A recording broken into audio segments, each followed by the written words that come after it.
Oh, okay, maybe that's working.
You turn the light off when you're done with the whatever.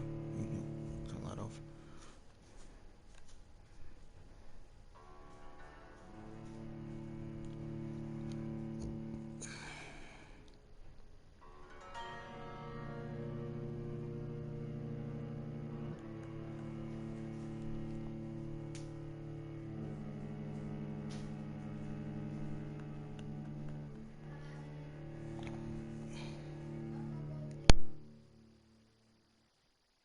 12 dreams for the Red Queen under crown of stone.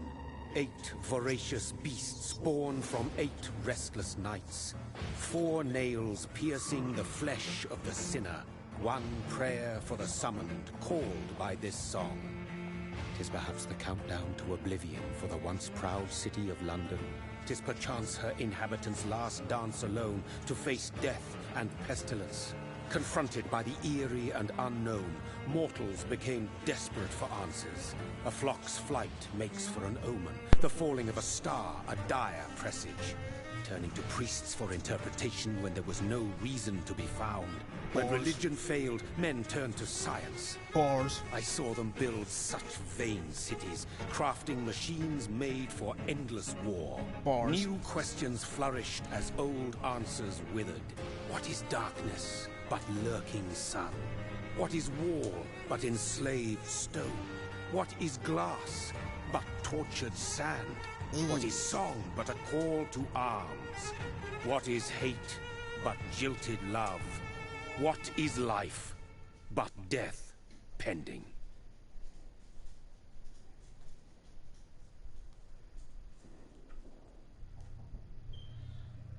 Death. Since the apple was plucked from the sacred tree, mortality was believed to be God's punishment. A righteous snare to keep mankind from ascending to the stars.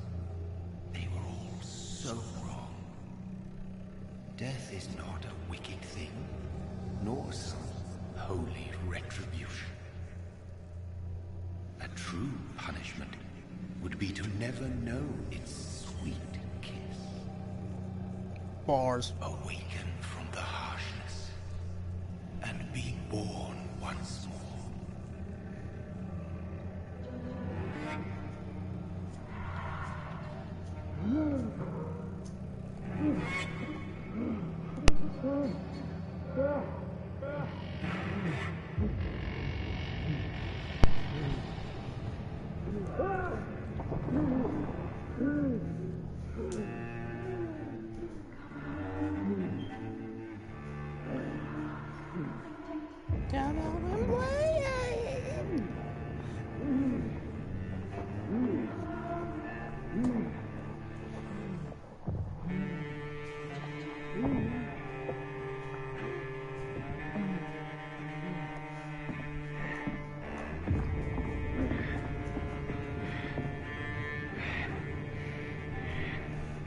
The light's still on.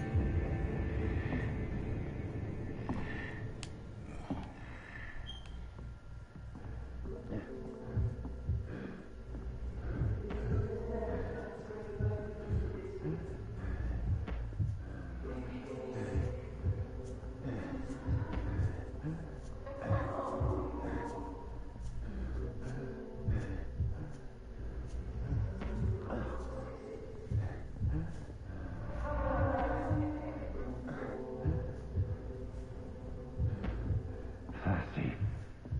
So thirsty.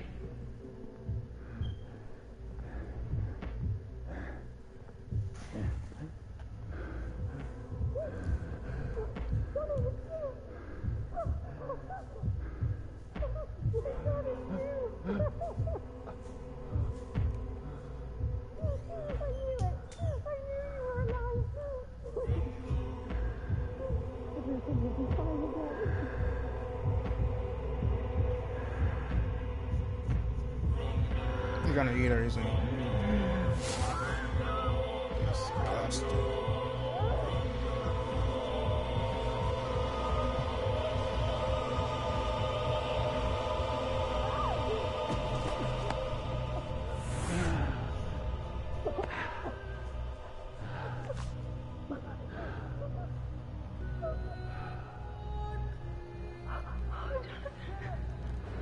My sweet brother.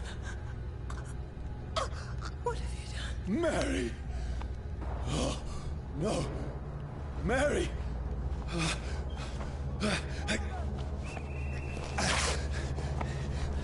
Hold on! Please, hold on! Oh, God. Oh, no. Mary.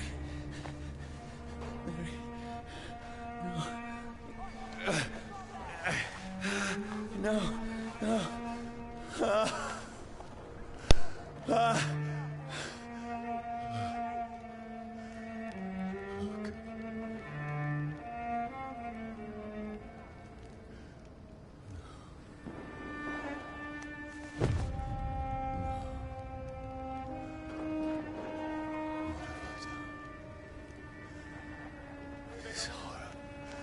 It's a nightmare.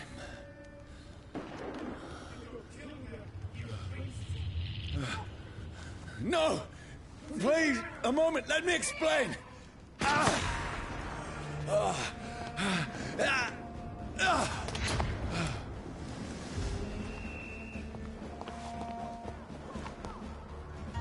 These patrols are after me. Watch yourselves! This one! No! No! Don't shoot! This is a nightmare. I need to get out of here. This can't be happening. Over there! No! Please, stop! I mean you no harm. What's going on? Oh, Mary. What have I done? What's all this about? Has it fled? Shit, where'd it go? Now, I can defend myself.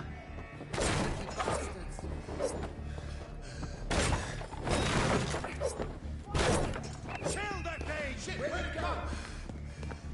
Over there! Who are you? Don't let it out for yourself! Stay back!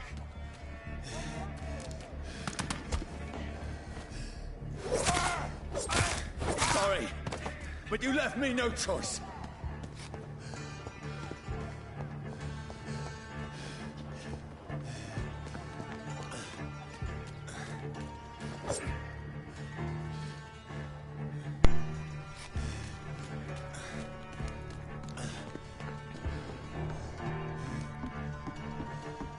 Who are you?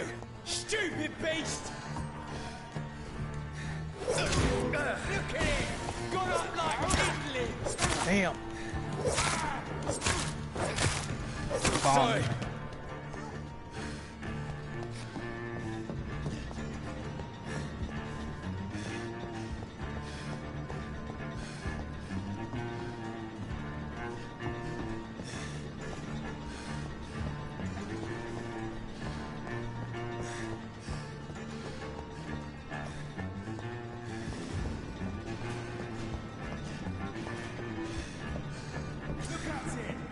No, please, stop! Let's see how it likes.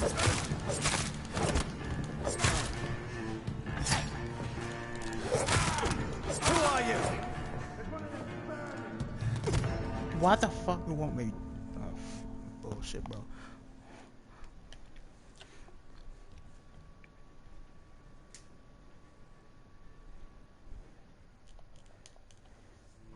Yo, how about it? What about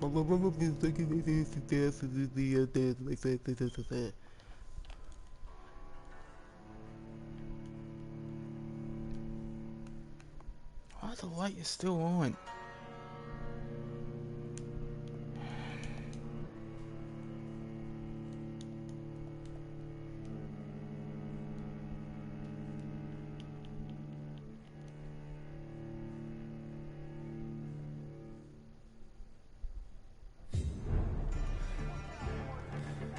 Who are you?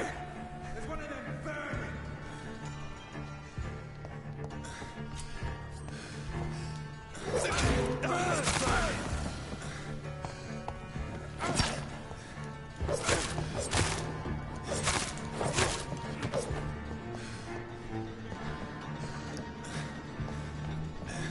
Stupid beast!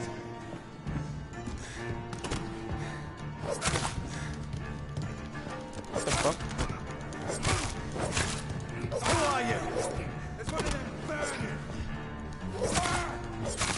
What do you want?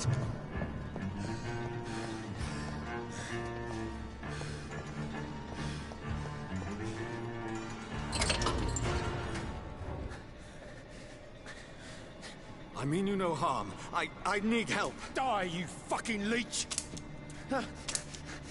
Please, Listen to me. I can't make any sense of this. Shut up, beast! Who are you? What is this all about?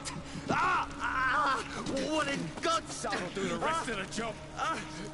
Just leave me.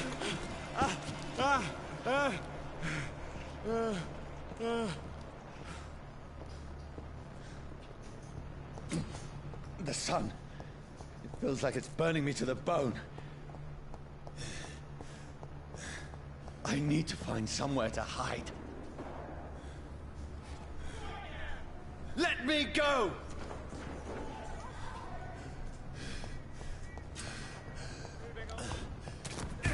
The fuck?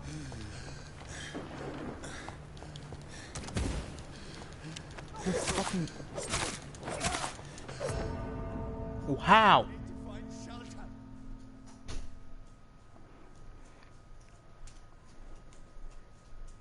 Don't forget to turn the light off.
Bah! Slash, slash, slash.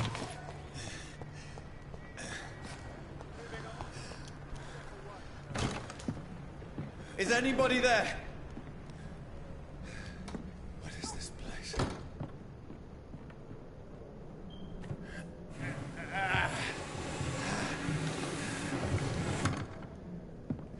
The place seems abandoned.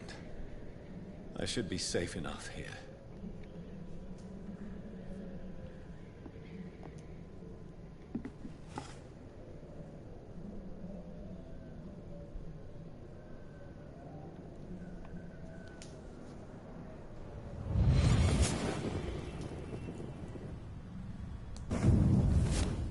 Brother, what have you done? Mary! Mary! Mary, I'm sorry. Whoever did this to us, I will find them.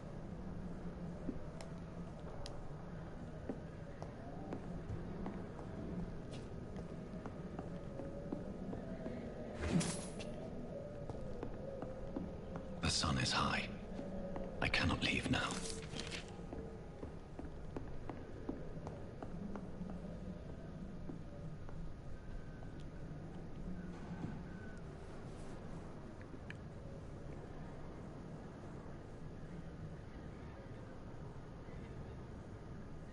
Eesh.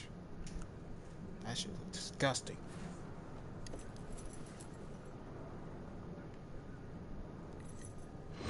Wait. This one's dressed up fancy.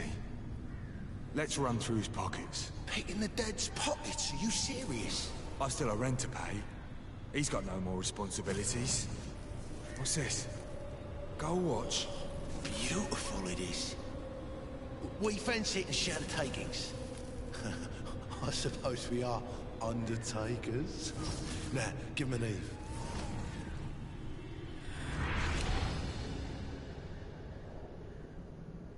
That's impossible.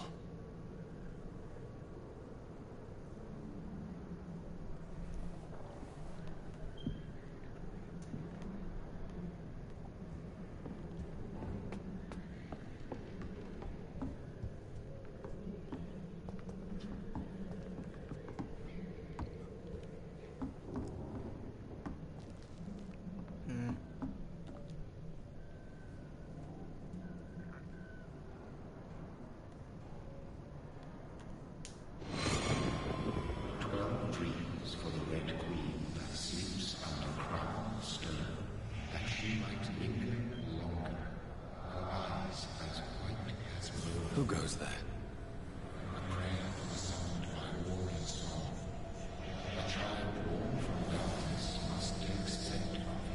Who's there? Are you referring to me?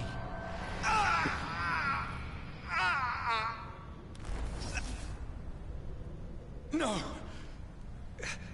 No! I still have so much to accomplish.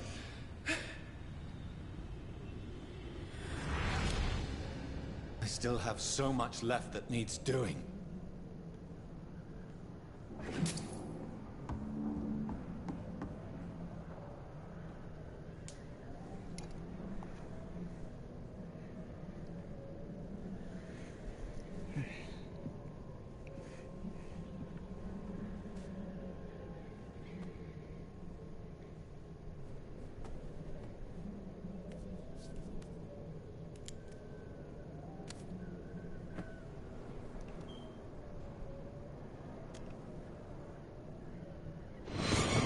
Johnny, this one's lost. We need to leave. And now! No! There's time. I can save him. That's the enemy coming! The orders are to evacuate the hospital! Done. He'll live. And now what? We fight. Killing is a hell of a lot easier than healing.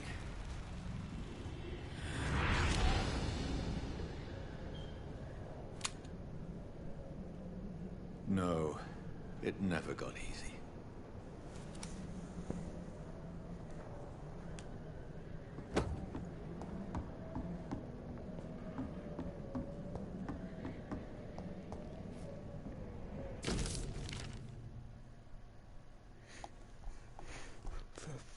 October, bad sleep, backyard all night.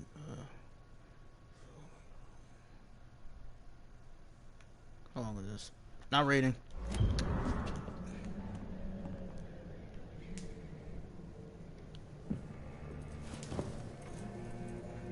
This makes no sense. None of it. No sense at all.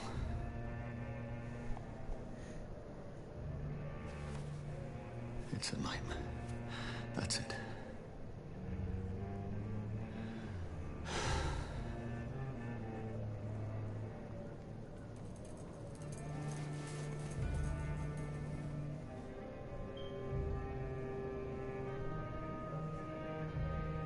So be it.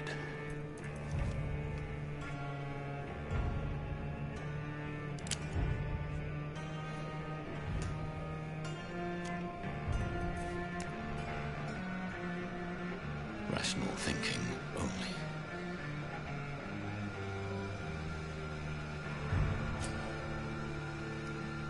Ding.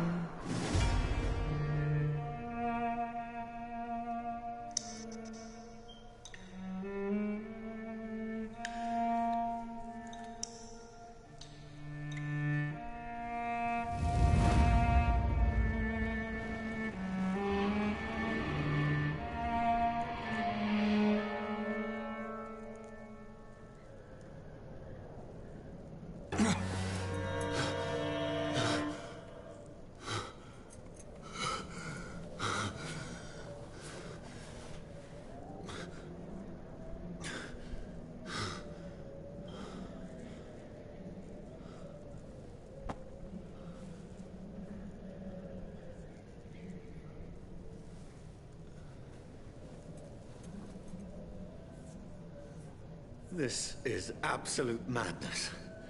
I've lost touch with the real. Madness it is, as mad as the moon, contains blinding sunlight into a glowing flesh.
What's up, dude?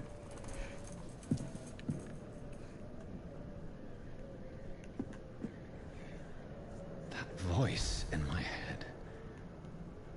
If I'm not mad, then it must belong to the one who made me what I am. I must find him to understand what I have become.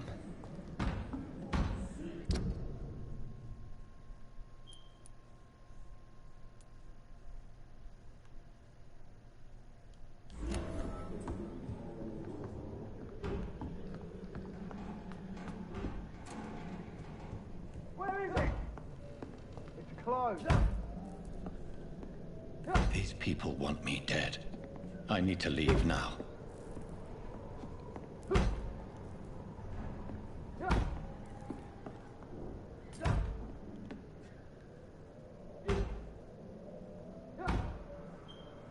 Why did they actually come through?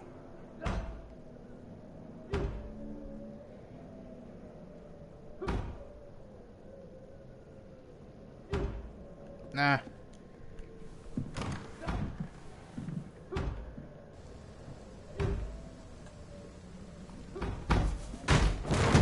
Here's the leech.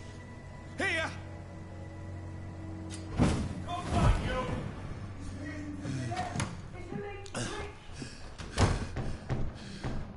My head's spinning. Oi! Come out, you coward! Clever fucking beast. I cannot enter.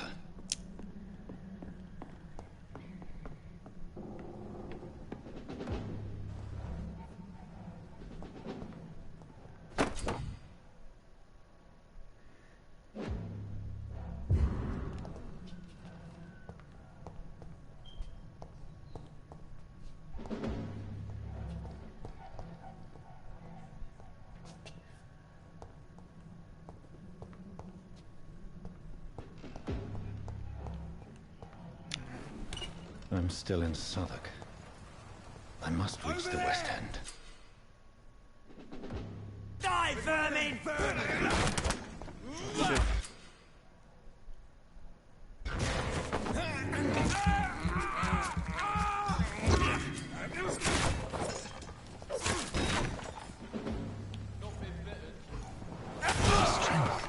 A strength I never knew I had.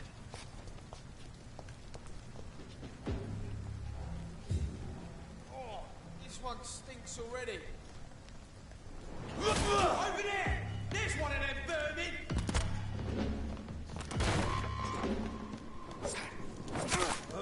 This shouldn't be possible. Yarp, yarp, yarp, yarp. Bang! Oh, fuck. Oh, fuck.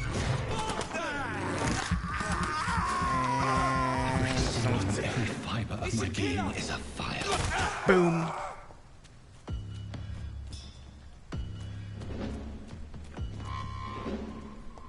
Oh, shit.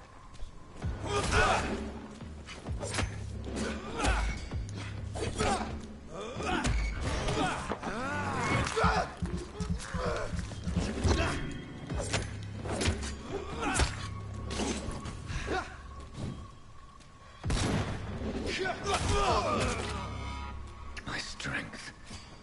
My reflexes. I'm not human anymore.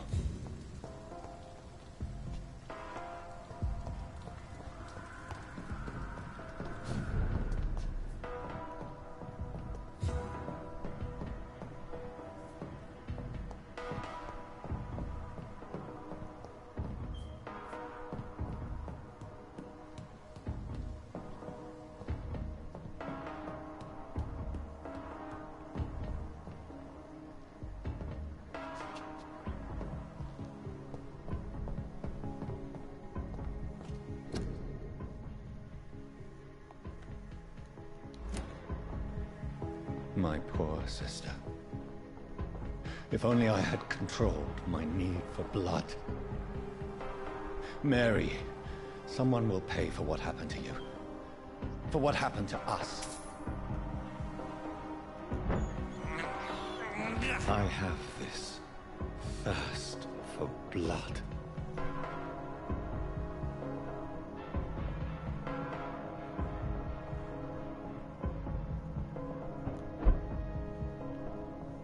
The dizziness from the jump. I can now control it.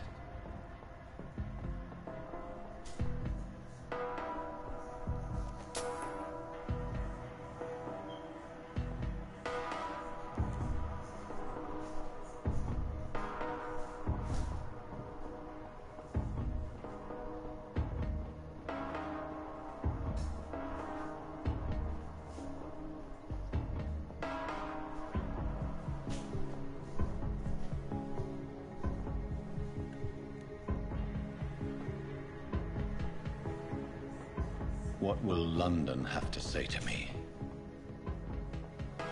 I've so many questions unanswered.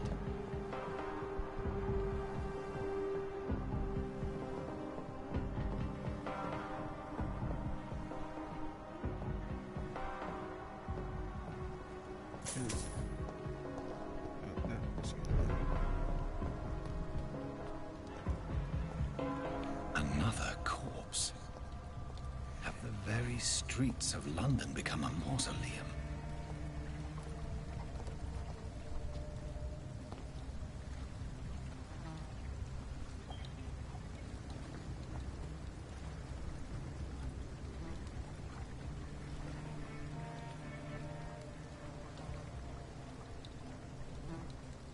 The man has been drained of all blood, but I can still smell the scent of it. I follow the scent's trail. Perhaps it will lead me to my assailant.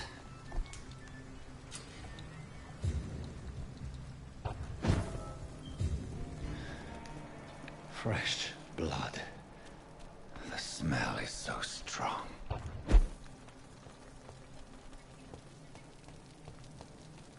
There is no one in sight.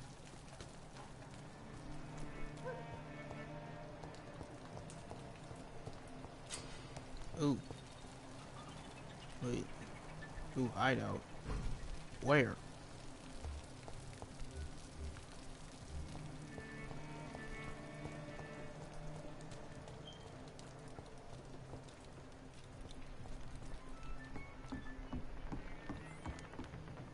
Oh, grab that. This is despicable. According to the blood patterns, that's where the victim was attacked. So that must be the killer's trail.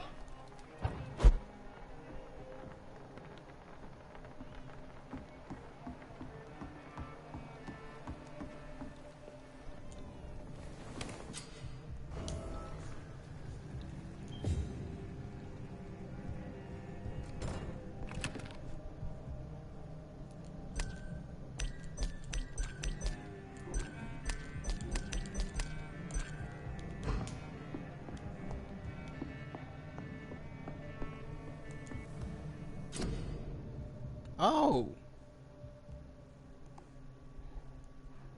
You can craft medical treatment to heal sick citizen, serum to boost yourself, upgrade weapons to improve. Alright, where that? How do I don't have any for days. Okay.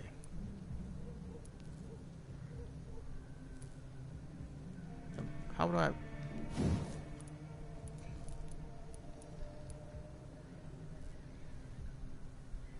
I don't have any of those.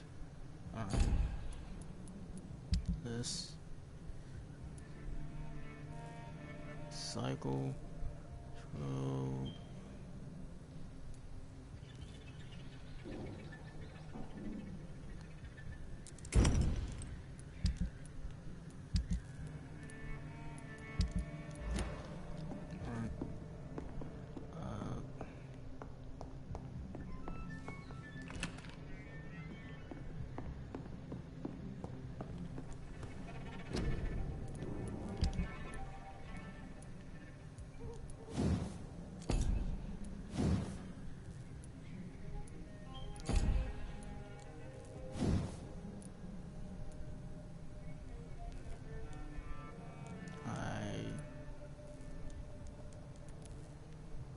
upgrade this.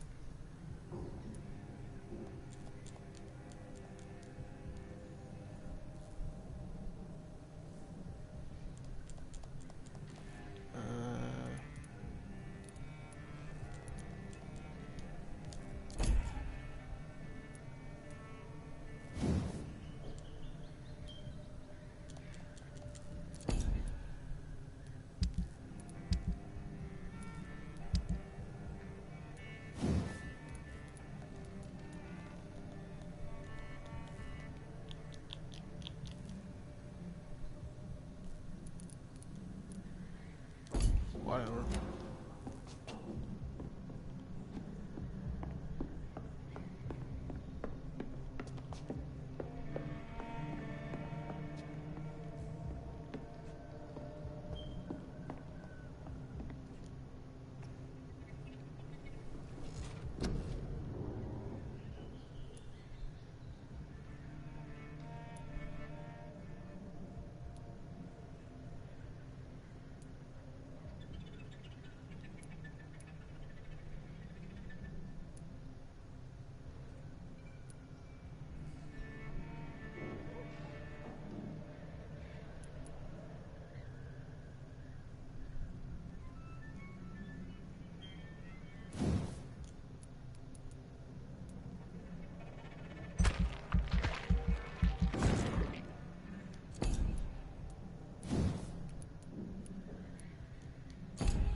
Blakey. Alright. Ultimate. That.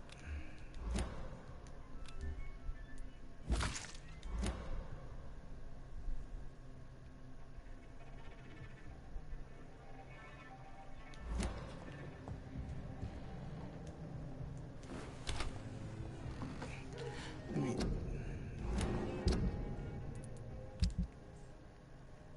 Stupid.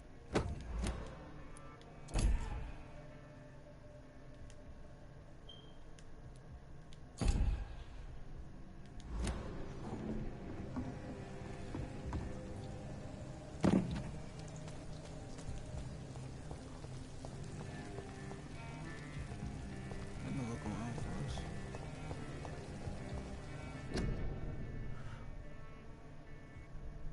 Wow. Recruits. Shit.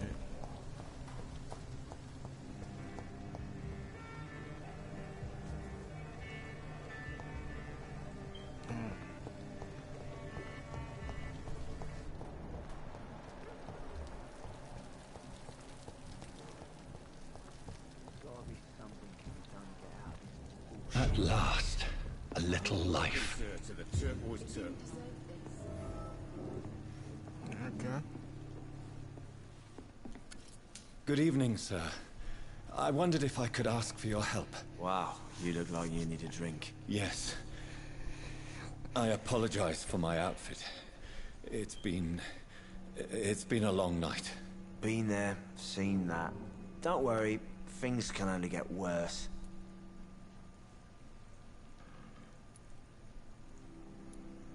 What's going on around here? It's like everybody is hiding. You must be new here. Have you not heard about the murders? Everybody fears the return of the sewer dog. Who is this sewer dog? It's the local bogeyman. Convenient answer for every crime that happened for decades. You murdered someone, blame the sewer dog, eh? You make it sound like it's a fairy tale. People will always believe in monsters. It's easier than accepting their own darkness. We can all be monsters.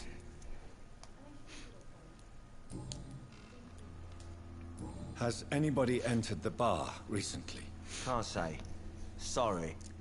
I spent the night making love to that gorgeous bottle, see? This is important, sir. Are you sure no one has come in here in the last few hours? I don't know and I don't care. This is a free country. People still have the right to come and go, don't they? I'll leave you to your bottle then. My God, sir. You look like Jonah's whale just spat you out of hell. Can I get you a drink? No, thank you. I'm not thirsty. Well, grab a chair and get some rest. This is going to be another long night.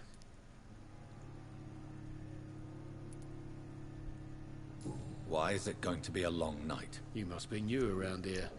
Don't you know about the murders? Tell me more about these murders. Every morning for the last few weeks, bodies have been found. And those poor sods didn't die of flu.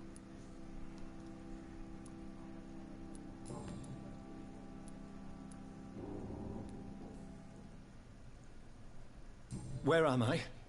Where is this place? You're at my bar, sir, the Turquoise Turtle. First. The last ray of light in this dangerous part of town.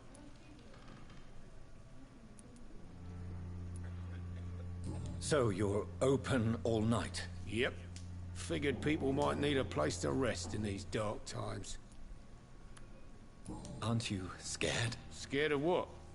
All the bad shit happens out on the foggy streets. And I never go outside.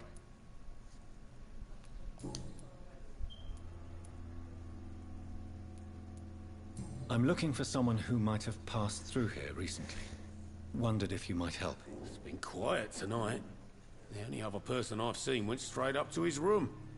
Thought it was kind of rude, actually. You mean he's still here? Well, yeah. He paid for the entire week.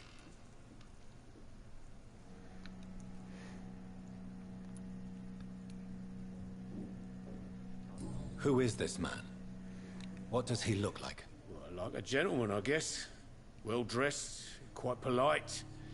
A professor or something fancy like that. Always writing, reading notes. It's been past weeks, so... I need to meet this man. I have questions. Just climb the stairs and knock on the first door. I heard him open his window, so I guess he's still awake. And, Yes? no funny business. You hear me? This is a respectable establishment. Not long ago, this sort of mess would have given me a laugh.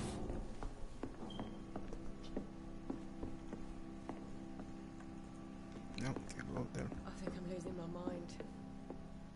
I should just run as far away from this place as I can. Damn it. I think drink no longer stirs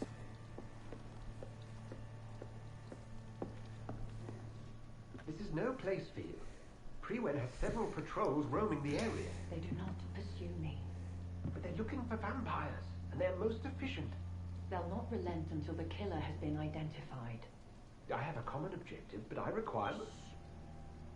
I think someone is eavesdropping. Are you certain? You might as well come in, whoever you are. Slowly, vampire. Who are you? I mean you no harm, saith the vampire. Present yourself. I need a word. With anyone.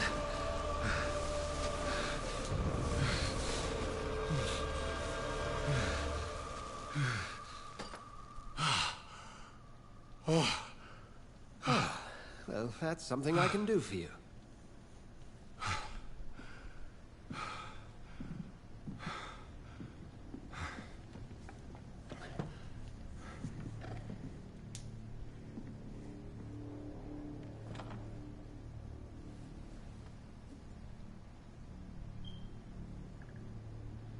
And who might you be?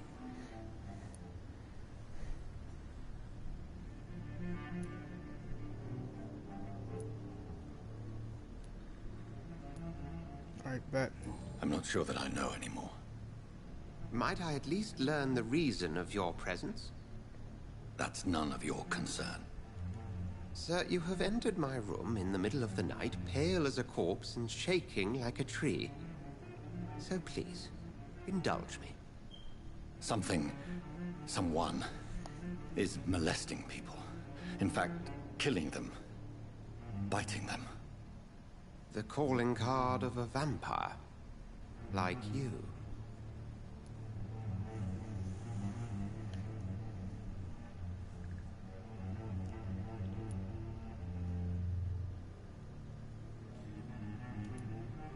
You can't be serious. I'm not a... No. I can't be a vampire. Sir, believe me, this is very real. You are a vampire. Then if you are not a vampire, who or what are you? Dr. Edgar Swansea of the Brotherhood of St. Paul. I'm performing an independent investigation here in an attempt to understand precisely what is going on.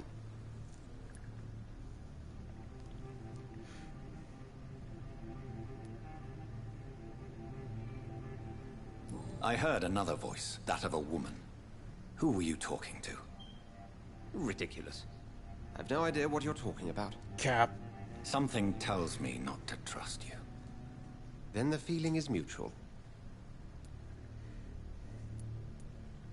What have you uncovered concerning the murders? It started a few nights ago. Rumors of violent murders. The docks have always been, shall we say, somewhat unsavory. But this is different. How different? A vampire is at work here. Famished. Reckless. It must be brought to ground, and quickly.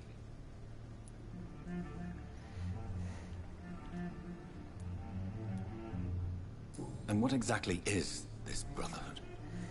Sir, if the name is not familiar to you, then we shall discuss it another time. Alright. Then help me find the culprit. I may. If you'll first tell me why you opened this door. I followed a trail. The scent of blood from a recent victim. It led me here. You thought I was your aggressor. That explains a great deal. We are both chasing the same shadow.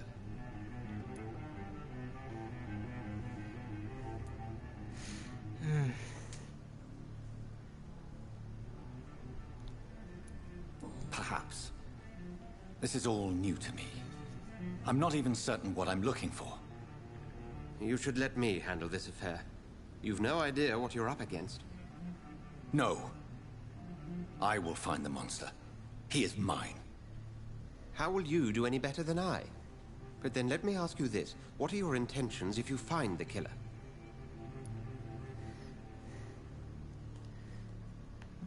I don't know. I don't know.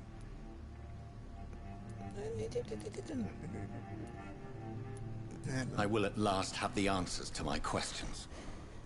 Then I can only wish you good hunting. And pray we shall meet again.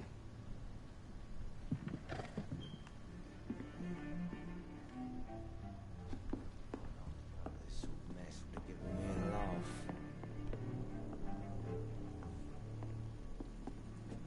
Are they stupid or something? I've never even been to India. If Swansea is not my attacker, it means somebody else came here tonight. Someone must know something. There's gotta be something can be done. I hope I live long enough to see them wet boot boys get what. Evening, sir. Can I help you? I have a few questions for you. Well, if you must.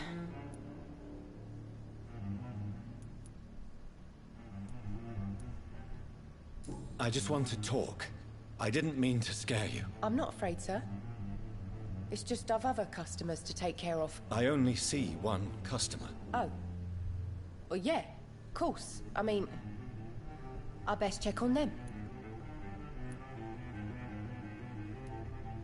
What's going on around here?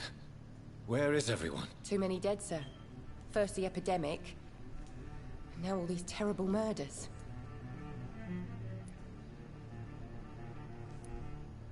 What have you heard about the epidemic? There's a Spanish flu. Yeah. Killed so many last summer. Thought we'd seen the last of it. Dozens dying every week. Are the authorities doing anything? Nothing. There are so many quarantine zones in London now. It's gotten really hard to travel across town. The murders. What can you say about them? Bodies found in the streets every morning. Drained of blood. It's just horrible. Some say the sewer dog is back. The sewer dog? What's that? No one knows. People have always disappeared around these parts. The ancients say it's the sewer dog coming out to feed. But now he's killing in the streets. What is this place? This is Tom's bar, a turquoise turtle. I'm the barmaid here, Sabrina, if you want to know. Are you always open this late at night? No, it's only since the epidemic started. Tom thought that people may need a safe place to stay. You don't seem to have much business. Where is everybody? Well, most people are sleeping right now. And those that are awake tend to avoid going out. What with the murders and all.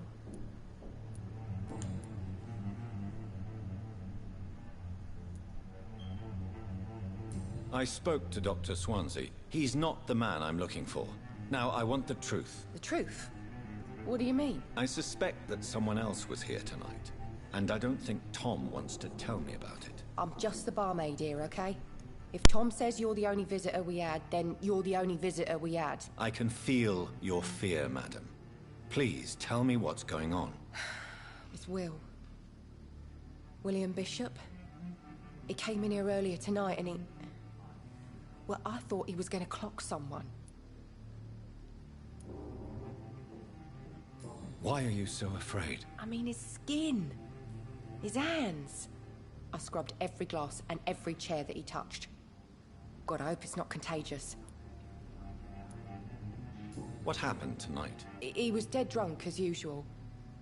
But my God, his eyes. His face. He must have caught something awful. He shouted and cried. It was terrible. Tell me about this William Bishop. Will was a sailor who worked at the canning factory before he lost that job. A nice bloke, really. He's never been violent. Until tonight. Why keep it a secret? Why not tell me about it? Tom's nothing if not loyal. After Will lost his job, he offered him one ear. They used to be good mates. But recently, well... Will started to get very aggressive. I see. Thank you for your candor. I'll be sure to talk to Tom.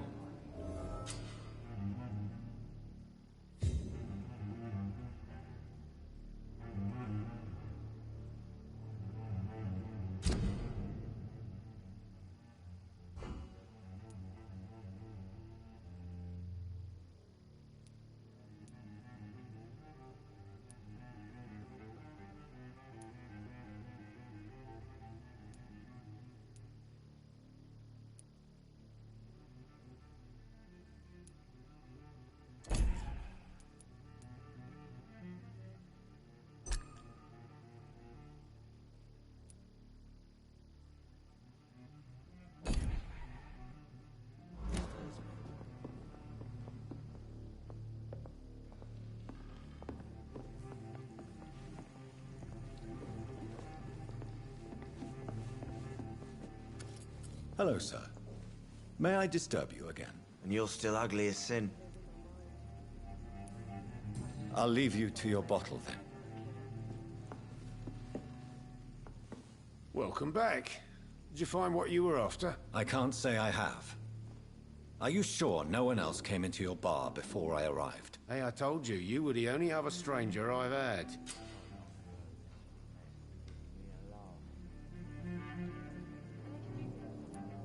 Tom, talk to me about the visit from your old friend, William. Yes, Will came by tonight, but he's not my friend anymore.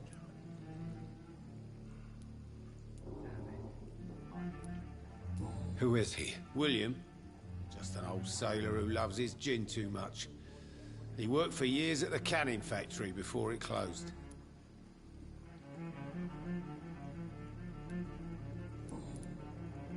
Why lie to me if he is not your friend? I didn't lie. I said you were my only unannounced customer, and that's the truth. Who is he? William. Just an old sailor who loves his gin too much. He worked for years at the canning factory before it closed.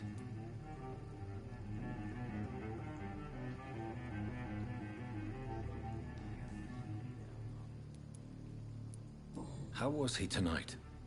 Was he different? Sicker than usual, perhaps. He whined and mumbled about how mean people were to him and how he'd like to talk to me outside, and then he left when I refused. Is he dangerous? Yeah. Like many drunks, he's all bark and no bite. He can barely stand up most of the time.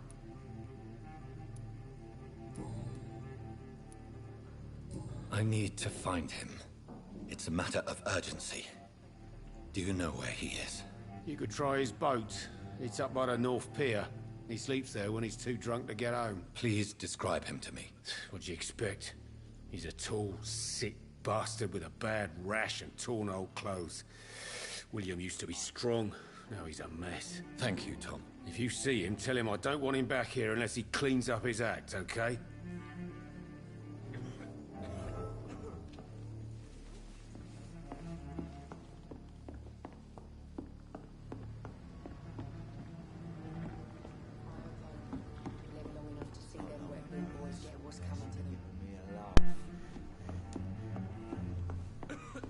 Check if that door is unlocked or not.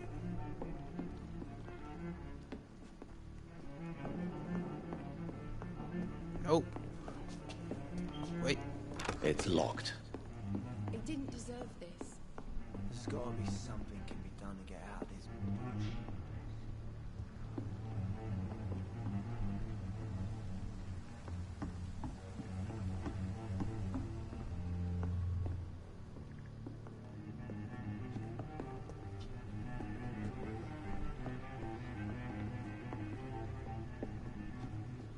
Please, leave me alone.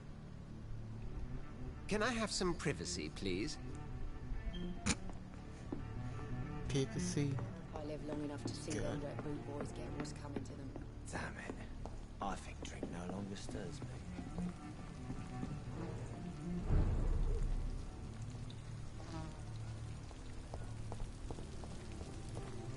I will get to the bottom of this intrigue. What's been done to me?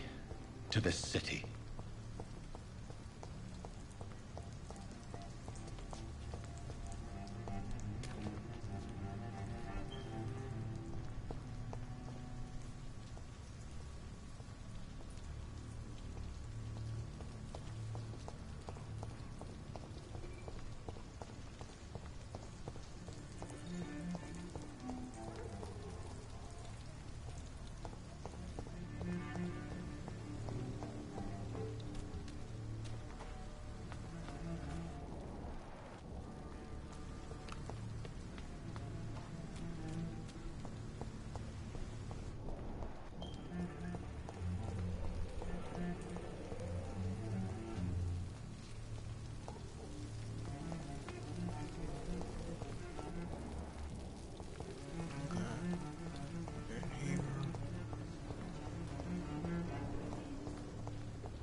Um.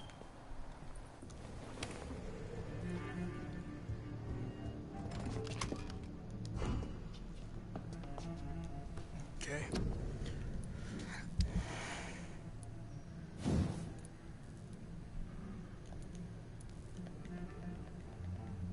How the fuck do I upgrade this shit?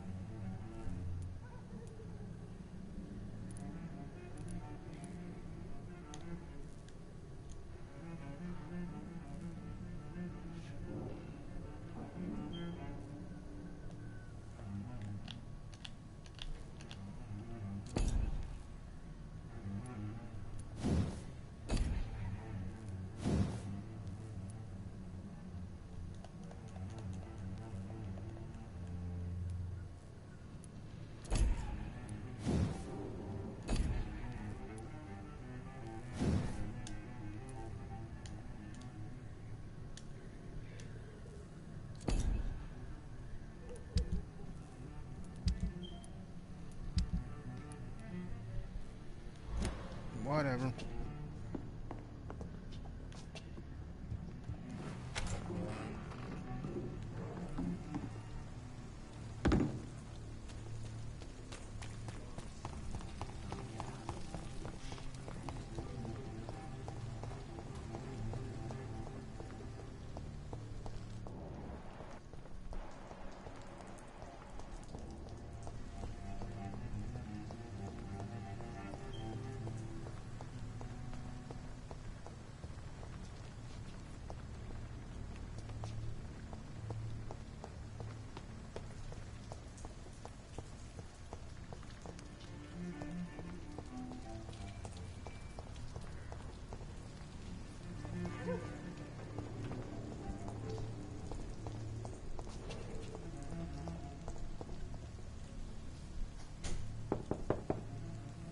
There's nobody here. Nobody at home.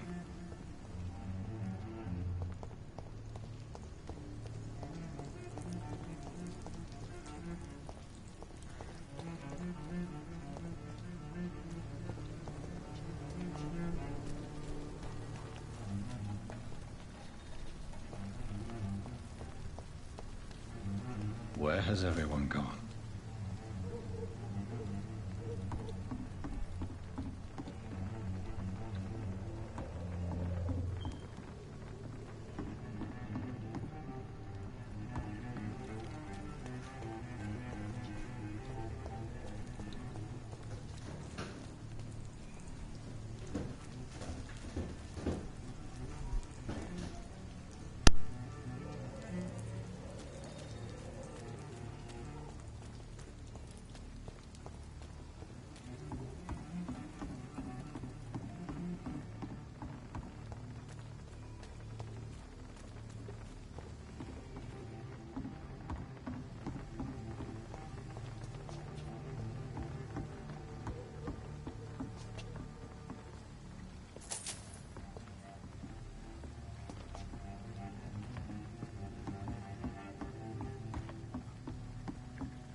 The body is still warm. This man has just been drained of blood.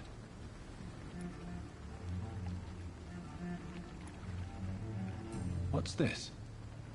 Some sort of note.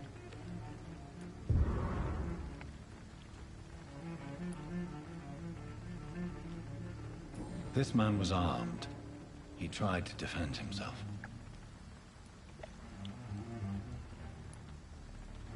This corpse has been dried of its blood, just like the previous victim. Blood and empty gin bottles. This bishop fellow is something of a heavy drinker. There are blood splats on the other side of the canal. I must reach that barge.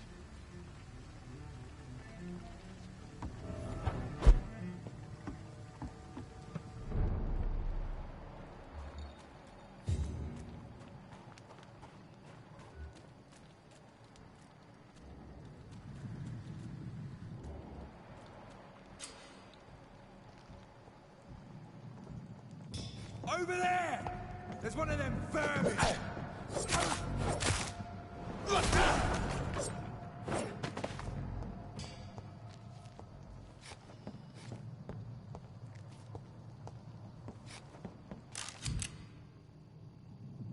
Ammunition crate. Good. I may need a lot of bullets. I feel like I'm back on the front line again. Let's head back to...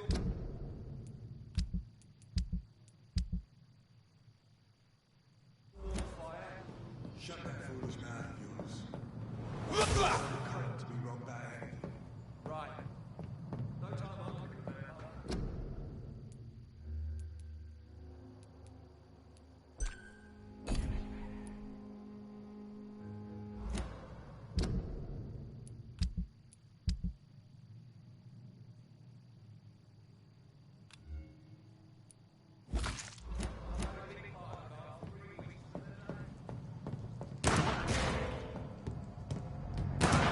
Over there! There's one of them vermin!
Step away, sir.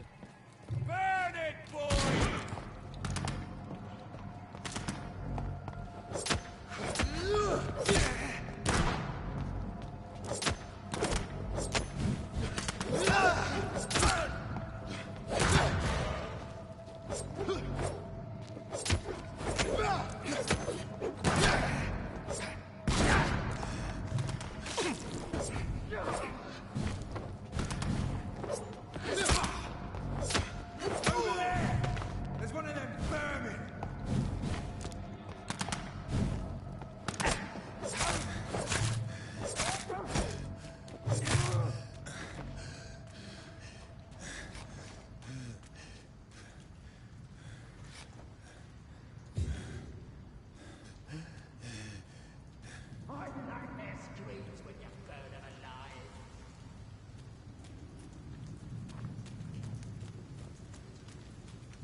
see any of these bastards back. See them fancy clothes?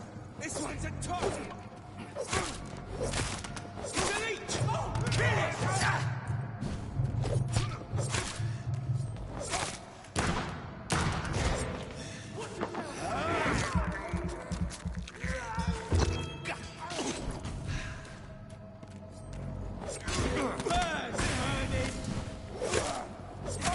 Christ! He's dead!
Over there!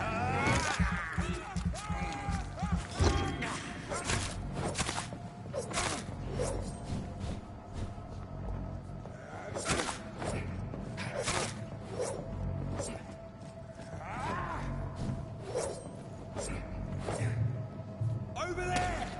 There's one of them vermin!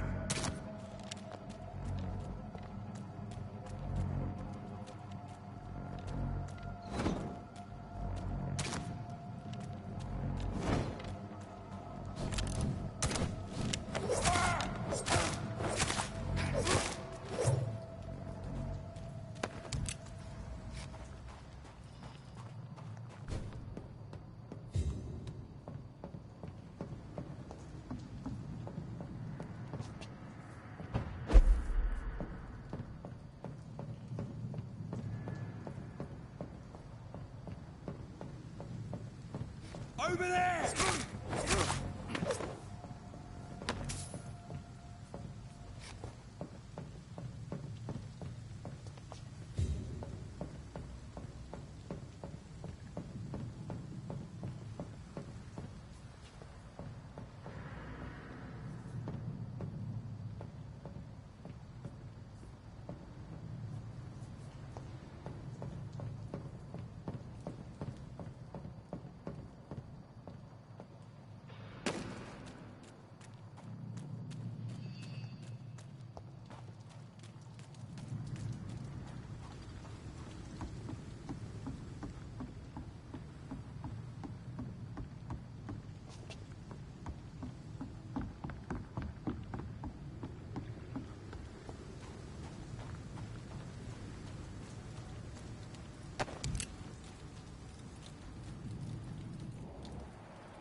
I can't believe I'm doing this.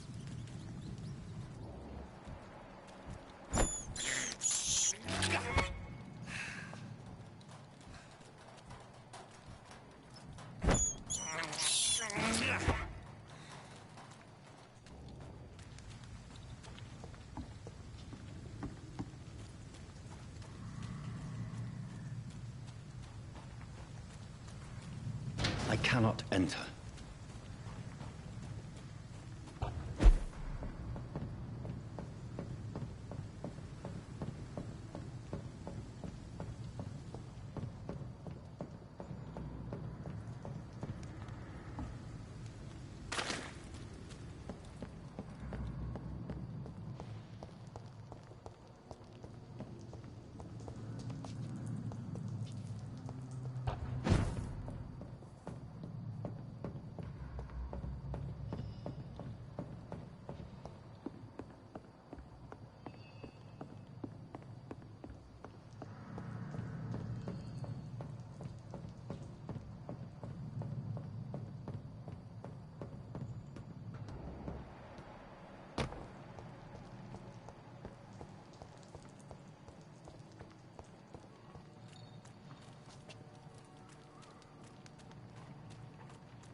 Fresh blood.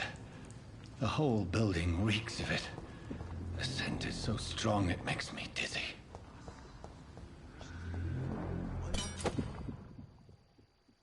Betray your trust.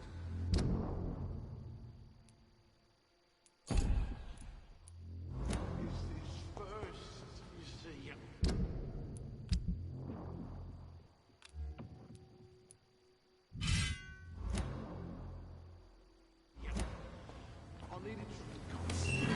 This place reeks of bloodshed. We've done it before. No. I had a drink. This creature is bedeviled. I must put it down.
William, please.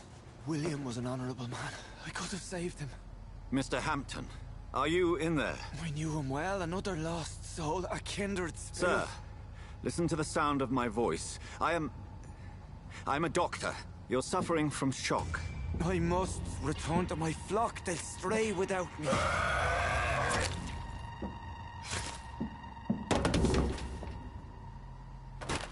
Remember, certain skulls are every bit as resistant as we are. Who are you? What do you mean by skull? You truly are a newborn. I should have realized. Wait. You are the woman from the bar. Are you... like me?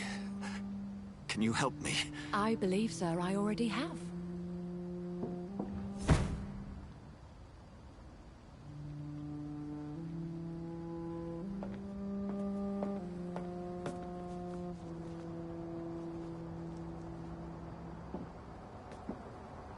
By George and the Saints, you've solved the mystery of these terrible murders. Patience, good fellows, I've come to offer help. Just give me a moment to secure my boat. We can leave this awful place. William was not the evil man they claimed. He was just taken by the thirst. He needed his drink. This man requires medical attention. We'll see he gets to the nearest hospital. No, please, I must tend to my fold. My flock needs me. There, sir. Go with the good Dr. Swansea. He's resourceful, and I'm sure he'll take good care of you. You'd best come as well. The sun is soon to rise, and you'll need a place to rest. I just need a moment. If I can learn something about what has happened to William, I'll be a step closer to understanding what happened to me.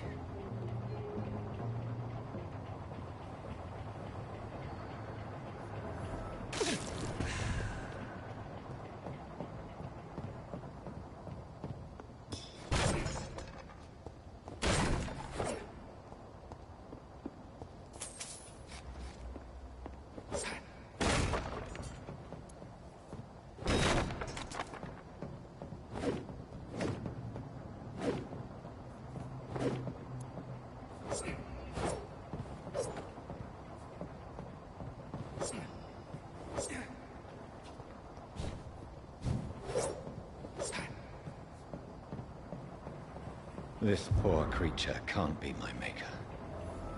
Could it be some subspecies of vampire? I must find a place to analyze the blood.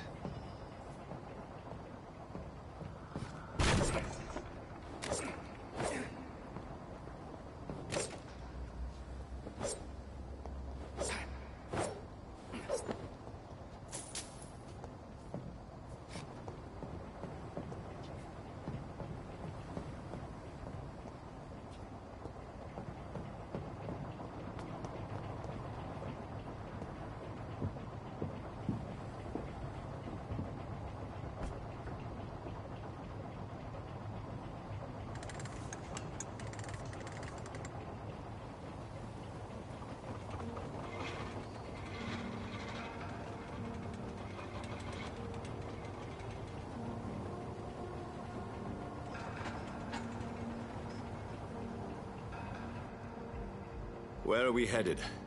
We're on our way to the Pembroke Hospital. It's just across the canal. They'll have a bed for poor Mr. Hampton. William was... what manner of creature was he? Predator, prey, villain, and victim. Who can say? The important thing is that he's been stopped. Duly noted. And the woman? What... who is she? What woman? Oh, don't play me for a fool. You used me to locate that skull. You must know who she is. And I thought you a gentleman. You shouldn't talk about a lady behind her back, but I will tell you she values her privacy. Were London as peaceful as she appears from the middle of the canal? If only that were the reality of the situation. To be honest, I've always tried to avoid this part of town. Pembroke Hospital is the last bastion between the rest of London and the epidemic. The flu has decimated the East End and the war still rages. Welcome to the front lines of a plague. This is where you work, Dr. Swansea? I am the administrator of Pembroke Hospital. I thought you were here in service of your mysterious order, the Brotherhood of... Of St. Paul's Stone, yes. But first and foremost, I'm a man of science. A physician, like yourself. Dr. Reed. How do you know who I am? No need for modesty. You are Dr. Jonathan Reed, a surgeon of some caliber and renown, if I'm not mistaken. You are correct, sir. I knew it! I had my suspicions. But when you took the blood sample from the corpse of poor William, I was certain. Dr. Reed. Marvelous. Have we met? I attended 3 of your seminars before the war. I have the utmost admiration for your research. And what a turn of fate. England's most esteemed blood specialist returns to London a vampire. That word, again, from a so-called man of science. I understand. Traditionally, the role of science is to refute myth, but when myth walks among us, the Brotherhood of St. Paul has dedicated its purpose to their study. There's so much for you to learn. Of that, you are right. Well, then let me be blunt. Join my staff at Pembroke Hospital. As a physician. I suspect you'll not find a better post of employment to contemplate your predicament. This is sudden. I was returning home to see my sickly mother. But alas, that was before contracting this affliction. Dr. Reed, take a moment to consider. The post would be for the night shift, providing a good explanation for your absence during daylight hours. You'll be adequately reimbursed, and have a place to hide. I even had the forethought to bring some clean clothes. So, what do you say? It seems I have little choice, but yours is a generous offer, so I thank you. Brilliant! Oh, Jonathan, this is one for the book, and the beginning of a beautiful friendship.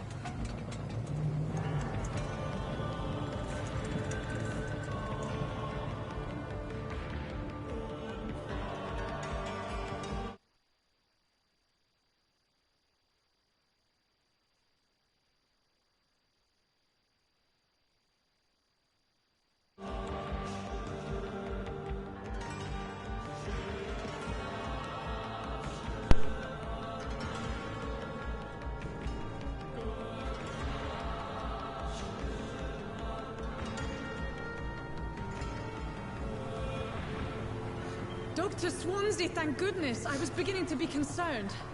Worry no more, Nurse Crane, for I bring good news. Oh, Doctor, what a night. We lost 2 more patients. Nurse Scow said she couldn't take it anymore and resigned. Yes, well, I'll make a new rota in the morning. In the meantime, find a good bed for Mr. Hampton. Be sure to pay attention to his needs. Of course, Doctor. Oh, and Dorothy? Yes, Doctor? Dr. Reed here has just returned from the front. He served King and Country and will be joining us here at Pembroke. We're very lucky to have gained a surgeon of his talent, and one so experienced in blood transfusions. That is good news indeed, Doctor. Oh, yes.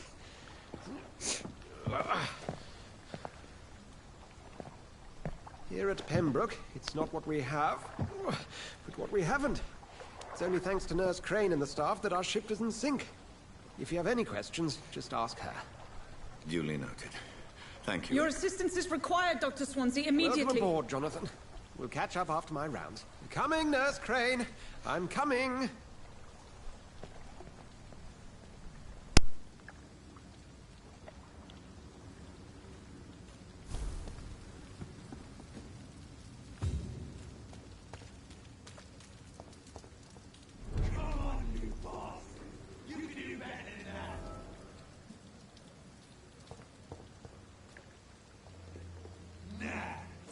It's my turn!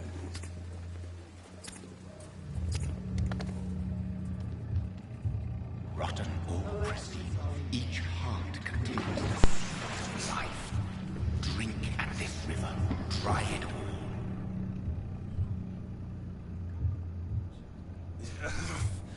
Oh, come on, you bastard! I won't bite. Sir, please.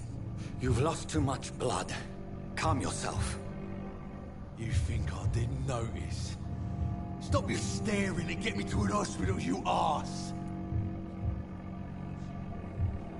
Fuck it, he's dead. Insult me again and I'll put an end to your misery right now. Alright, sorry. I am in pain here. My guts are spilling out onto the street and you're jabbering on. Yes. That's a very nasty wound you've got there. Take my word, I am a doctor. Dr. Jonathan Reed. Name's Clay Cox. I'd appreciate you helping me to a better place, Doc. Follow me, Mr. Cox. Let me assist you to that better place.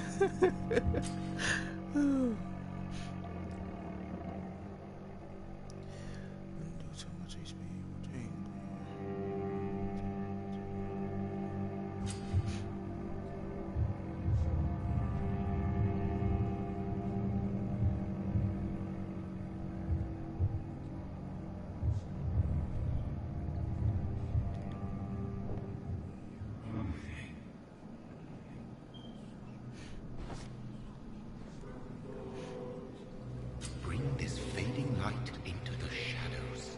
Dance with him the dance of life and death.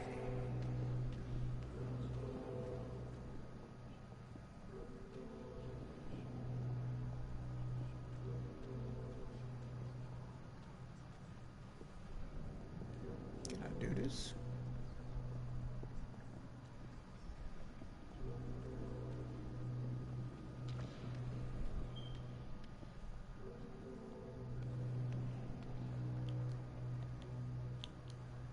Nope.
No more.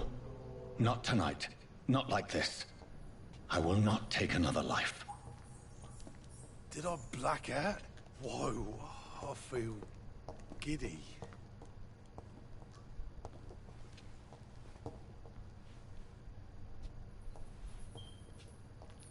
What?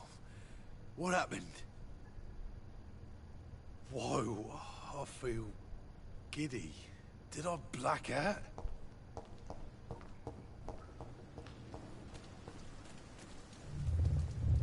It is wise for the huntsman to sometimes let his prey go, but no famished hunter can run for long.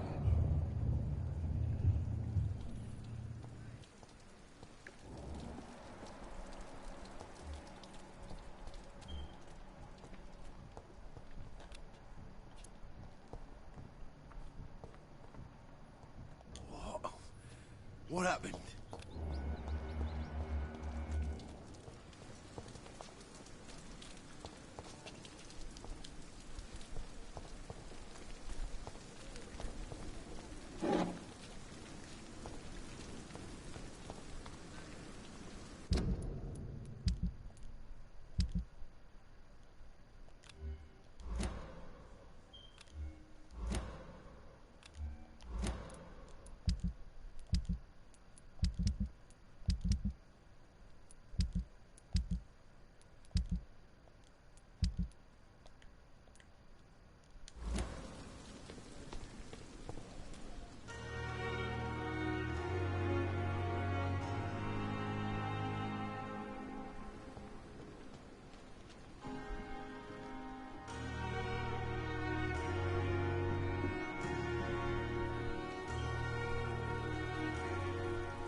Doctor, where have you been?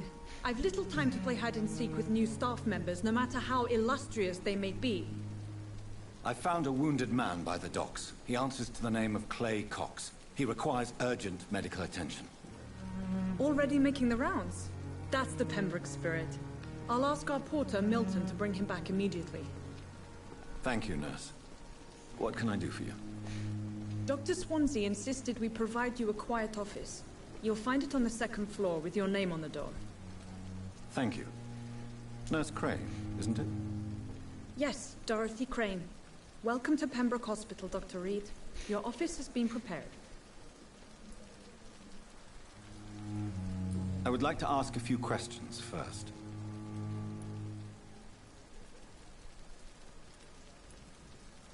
And Mr. Hampton, the patient we brought in, how does he fare? I gave him a sedative to help him sleep.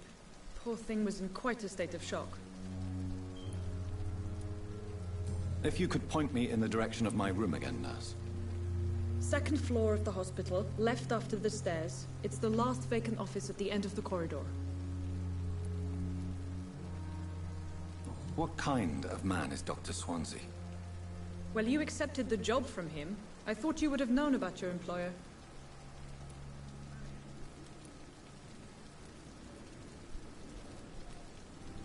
It's right to assume Dr. Swansea knows far more about me than I do about him.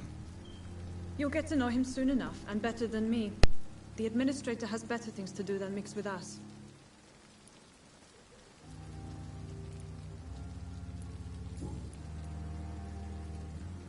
Thank you, Nurse Crane.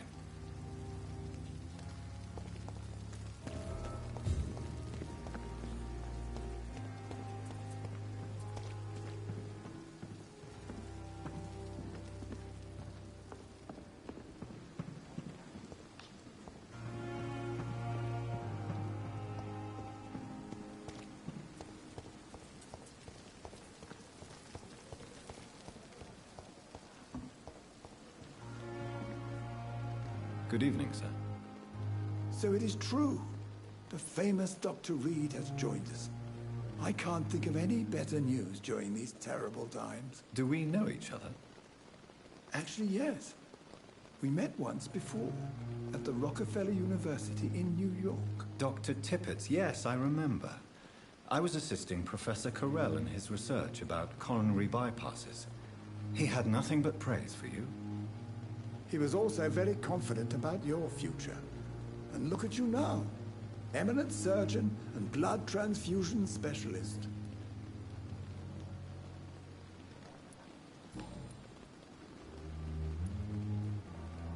What is the Pembroke Hospital situation?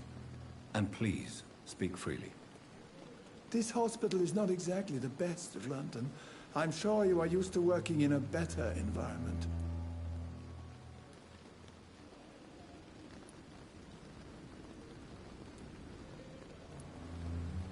It's more than enough.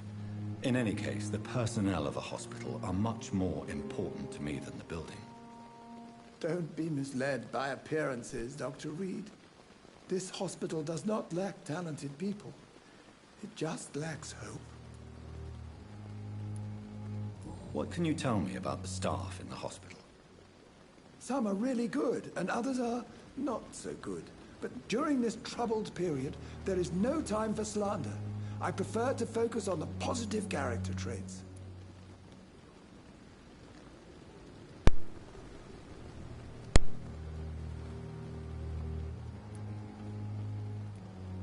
Tell me more about cherished people, then.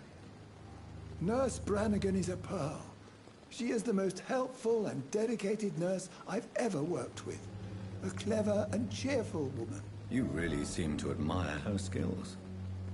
I'll go even further. If she was a man, she would be a damn fine practitioner. Any opinion about the management? I don't always agree with Dr. Swansea's reserve, but I must admit he does all he can to keep this facility running during this crisis. Ah, yes, the burden of command. I was fed up with this concept while serving as a medical officer.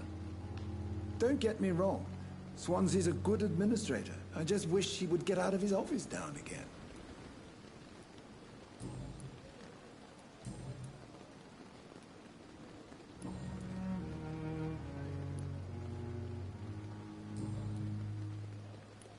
Goodbye, Dr. Tippett.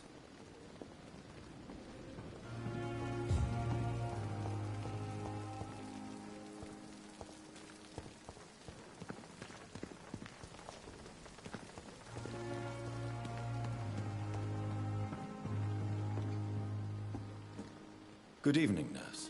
I'm Dr. Jonathan Reed, the new surgeon here at the Pembroke. Dr. Swansea has already told us about you, sir. I'm Nurse Gwyneth Brannigan. Welcome to the Pembroke Hospital. Did he really?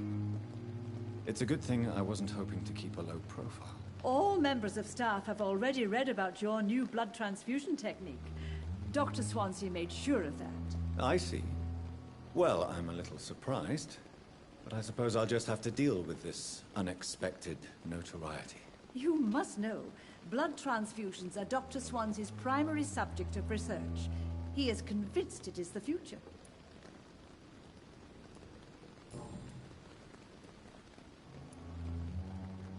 I'm not familiar with all the staff yet. Perhaps you could help me. Brilliant professionals, most of them. Dr. Swansea has a gift for recruiting talent. Most of them? Is there a problem I should know about, nurse? It would be inappropriate for me to speak ill of a colleague.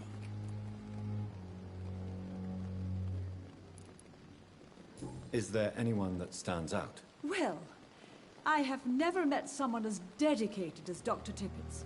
He should be a standard for us all here. If only he were younger. Why should his age be a problem? I guess it's fair to say he's always pushing himself to the limits. He just doesn't know when to stop and get some rest.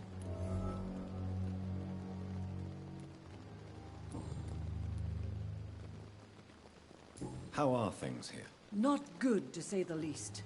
We're struggling against an invisible enemy, more lethal than any bullet from a gun. It's hard, Doctor.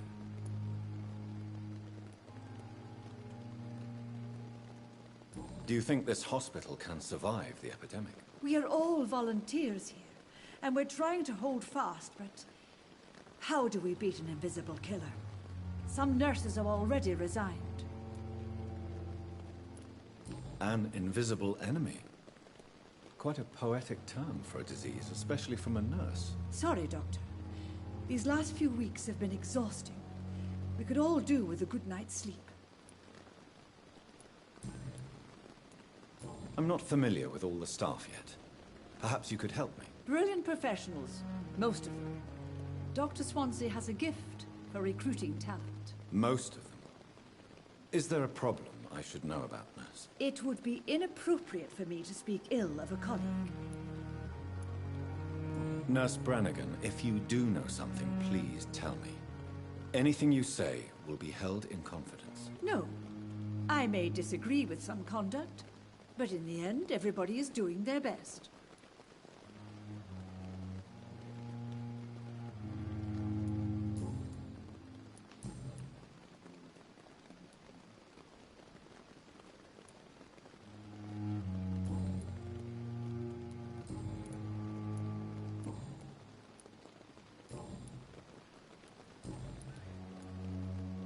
Why does Dr. Tippett claim you're the main reason he keeps working, despite his fatigue? If it wasn't for him, I probably would have left the Pembroke years ago. Dr. Tippett does not think of you as just a nurse anymore, does he? If you're suggesting he's not taking my gender into consideration when it comes to medical practice and knowledge, I really hope he doesn't.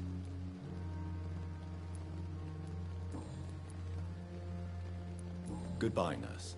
Call me if you need assistance. Perhaps I should have considered the offer from that Cadogan fellow. Good evening, sir. I'm Dr. Jonathan Reed. I'm new here. I've already heard about you, Dr. Reed. I'm Milton Hooks, the ambulance driver for this shithole of a hospital. That's quite a blunt introduction, Mr. Hooks. You can call me Milton. I like to speak my mind, Dr. Reed. Perk of the job.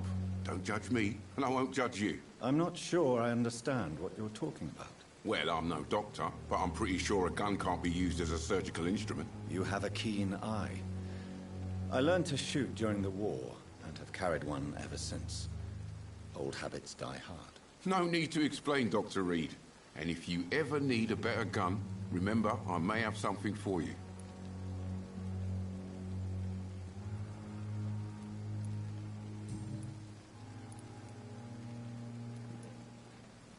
So what do you do exactly in this hospital? Apart from smuggling guns, I mean. I've been an ambulance driver since...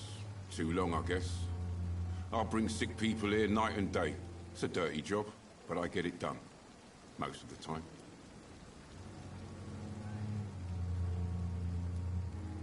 It sounds like things have been a bit rough recently.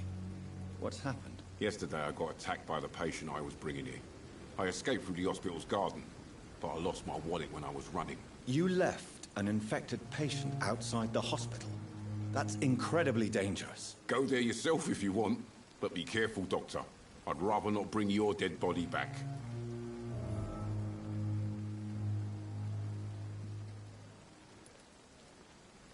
Since you're on the front line, how is the sanitary situation in this vicinity? It's a complete disaster. It's even getting dangerous to enter some streets or buildings. Even the locals attack you.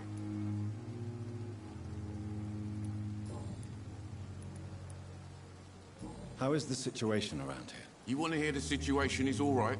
It's fucking awful. We lack everything, and it's getting worse every day. Are you really smuggling weapons through the hospital? And why not? I've already been attacked by patients, you know.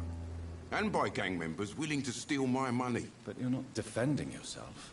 You're selling guns to civilians. You keep people alive your own way, Doctor. I offer them another way to protect their health.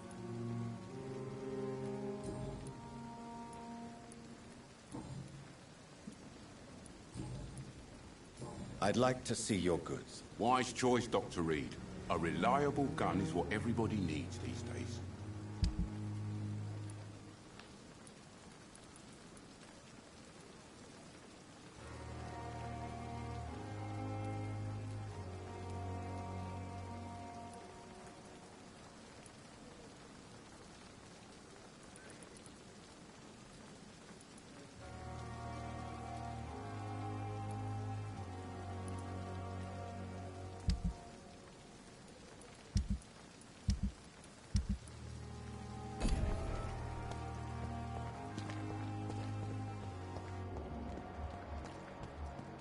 Dr. Swansea is right. This place seems perfect to conduct my research. Good evening, miss. I'm Dr. Reed, the new surgeon at the Pembroke Hospital. And who are you? Your name has no meaning to me, mortal. You're nothing but dust blown by the winds of eternity. I beg your pardon. What are you begging for, mortal? My clemency? Well, tonight maybe I'm inclined to mercy. You'll never forget the night you met Thelma Howcroft. You keep calling me mortal. Why is that? And if I'm mortal, what are you? Well, Dr. Reed, if you must know, I'm a vampire.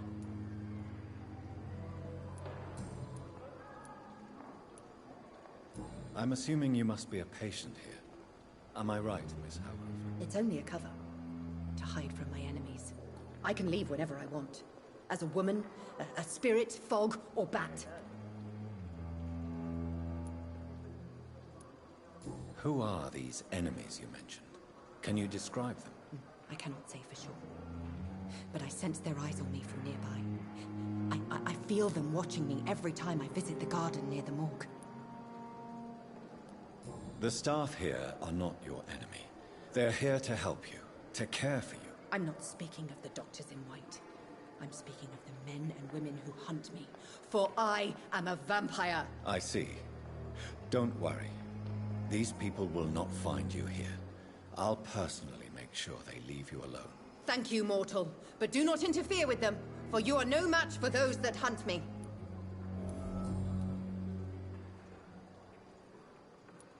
And why do you believe you're a vampire? I don't need to believe anything.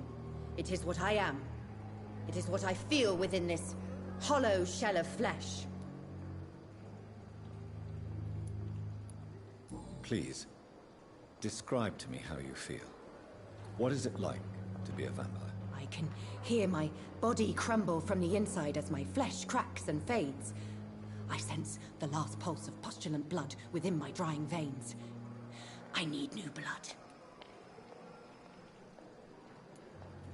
I see. Have you ever heard of Cotard's syndrome, Miss Howcroft? Never. It's a mental illness discovered by a French neurologist named Jules Cottard. The affected patients are delusional. They believe that they are putrefying, that they are dead, a ghost or a ghoul. Or in your case, a vampire. Delusional, you say? Oh, sad and petty mortal. You can't even begin to understand the concept of immortality. And you think it is I who am delusional.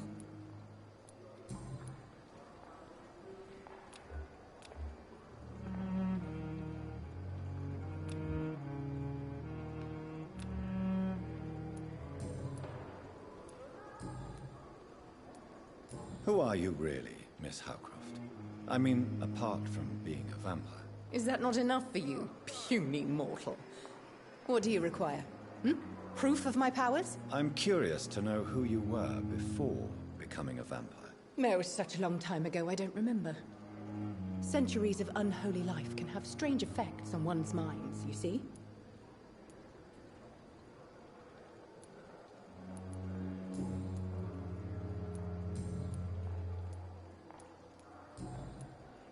I'll leave you, Mistress of the Dark, to your nocturnal activities.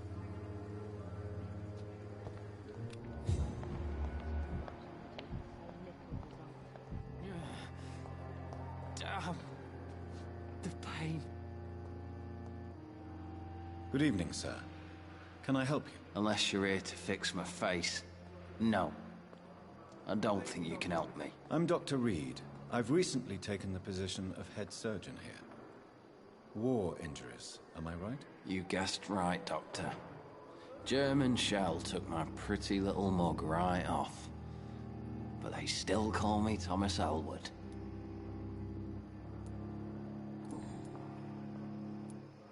How is your stay with us, Mr. Elwood? Oh, it's bliss. I just escaped death in the trenches to be surrounded again by the moans of the dying. Can I ask you precisely why you're a patient here? It's the pain, sir. The drugs don't work. It just hurts under the scars, if you get my drift.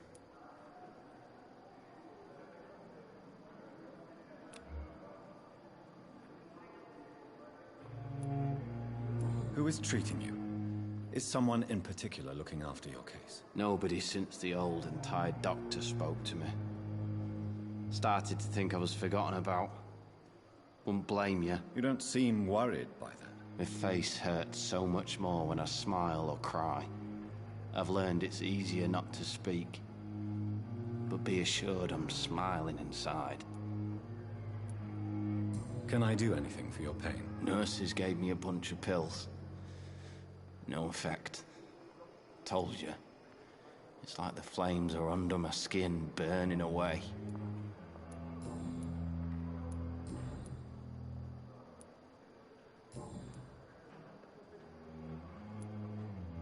Where were you stationed, sir? Did you serve for long? I really don't want to talk about all this shit. No offense. I was pushing too much. I served in France myself. I just wanted to know what happened to you. You were an officer, weren't you?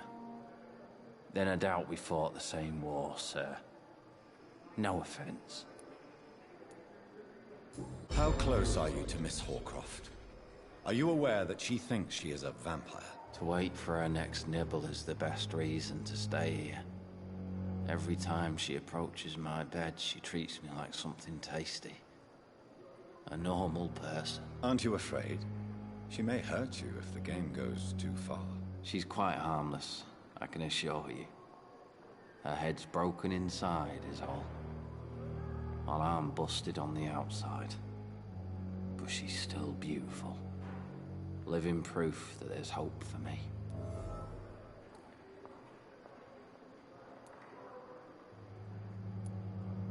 So do you let her bite you? You know that's not sanitary. And why not? She's only supping a few drops of me blood. And the pain, it's real for once. She could decide to bite less willing patients. Then it's another good reason for me to stay here, Doctor.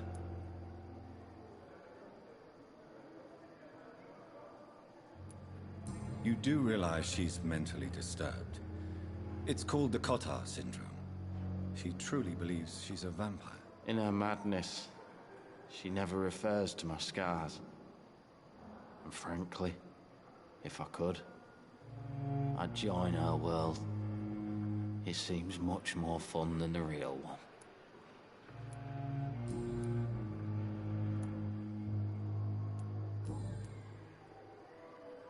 Goodbye for now, Mr. Elwood. Damn. The pain. It's here again. Good evening, Mr. Hampton. How do you feel? Dr. Reed, is it? Oh, sir, I must apologize for my behavior. What do you mean? I was not myself in the factory. Fear and exhaustion made me say awful things to you, I'm afraid. You remained perfectly nice and polite. A little delirious, perhaps. But who wouldn't be after enduring an abduction? Thank you, Doctor. That's a relief. Now all I need to do is rest and return to my flock.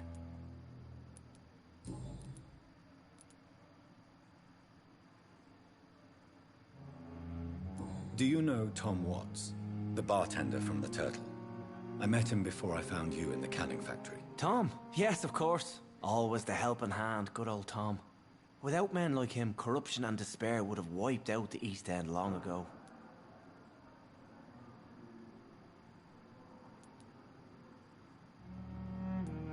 Who should I avoid in this part of town, then? Any particularly evil figures? Not really. Most men and women are just doing their best. And it's not my habit to speak ill of people I know, Doctor. People are still in despair. How could it be otherwise? The authorities have left us all to rot in this contagious nightmare. No drugs, no advice, nothing. It's a damn shame.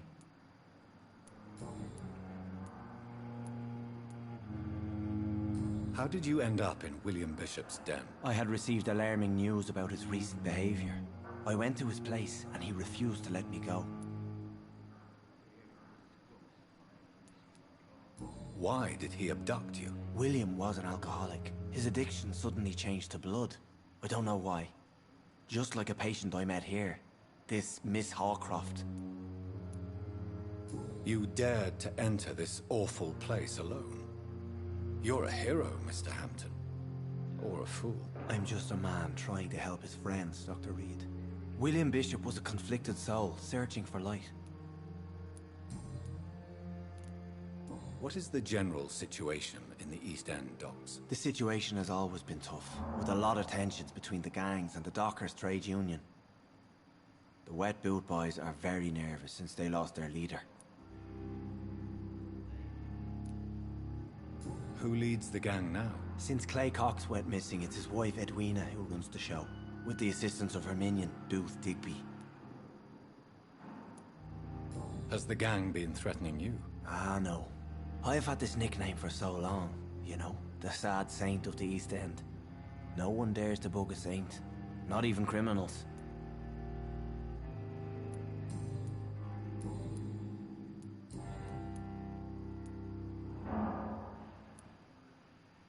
What do you do for a living, Mr. Hampton? I can't help but notice the cross around your neck. I manage a night asylum for the poor and homeless of the docks.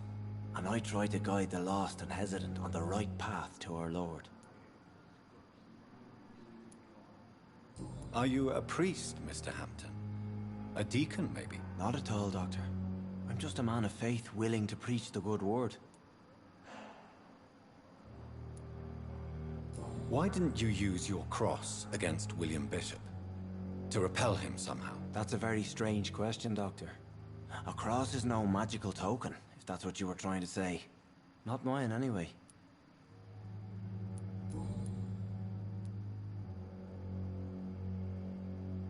How do you feel, Mr. Hampton? Medically speaking, I mean. I feel exhausted. Beyond exhaustion, actually. William drank so much of my blood in his madness. I feel empty. You're in good hands here. Dr. Swansea is well versed in blood transfusion, and I'm sure he'll take the best care of you. Thank you, sir.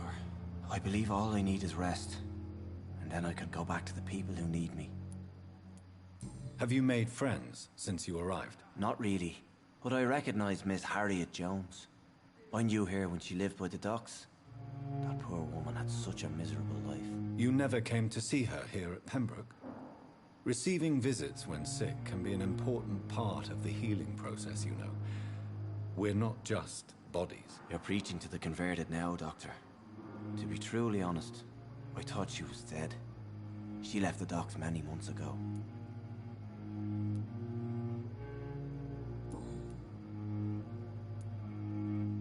Goodbye, Mr. Hampton. We'll talk again later.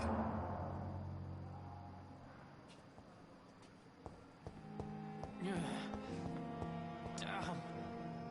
The pain.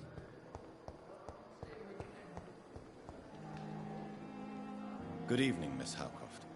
How are you tonight? I need blood, Doctor. Warm, rich, vibrant blood.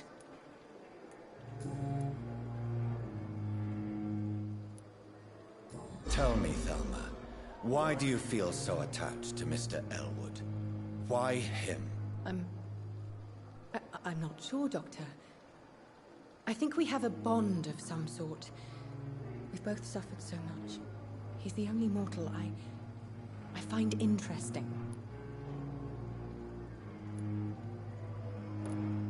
Do you plan to make him a vampire too? Of course not. How could I inflict my curse on anybody else? I'm not that cruel, Doctor. Would you say you and Mr. Elwood are romantically involved? No. No, Thomas is a delicate soul. Even though he disguises it. But I am not the woman he needs. No, for I am a vampire, Doctor.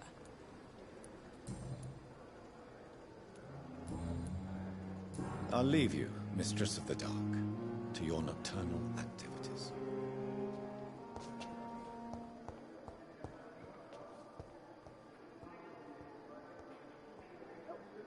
Good evening, nurse. Good evening, Doctor.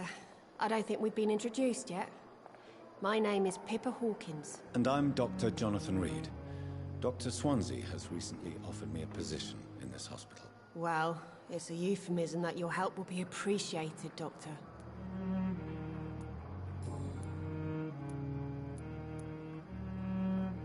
How is the Pembroke staff coping with the epidemic? Not well.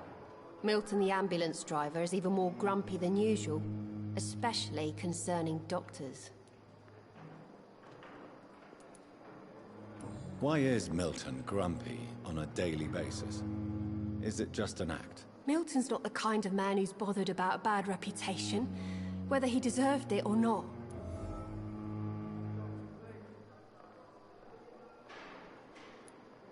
Why does Milton dislike doctors? I don't know. Just ask him. But be warned, Milton is not the chatty type.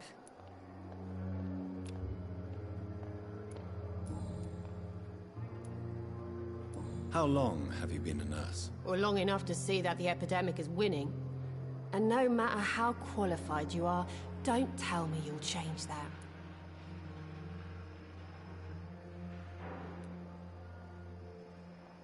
You're right.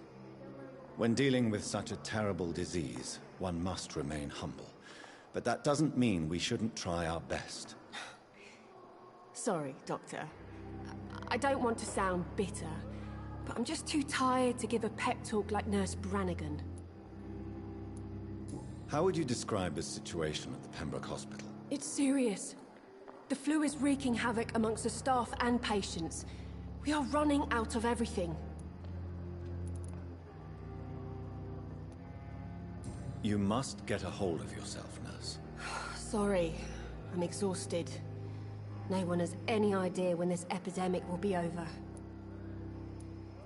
Nurse Hawkins, the Spanish flu won't last forever. Even the Black Plague didn't kill everyone. I wish I could believe you. But what if this epidemic was worse? What if in the end, nobody was spared?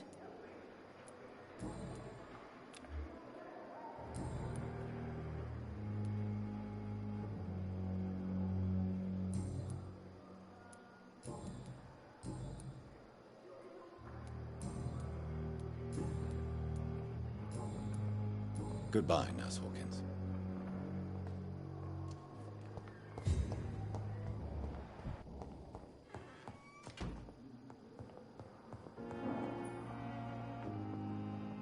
Good evening, sir.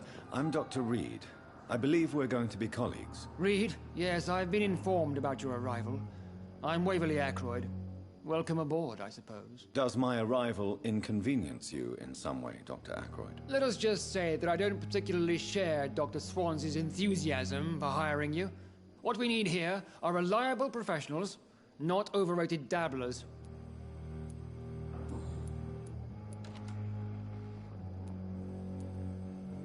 If you have a problem with me, Dr. Ackroyd, please feel free to tell me. Dr. Swansea has imposed your presence on this hospital without asking anyone's advice. The benefit of his position.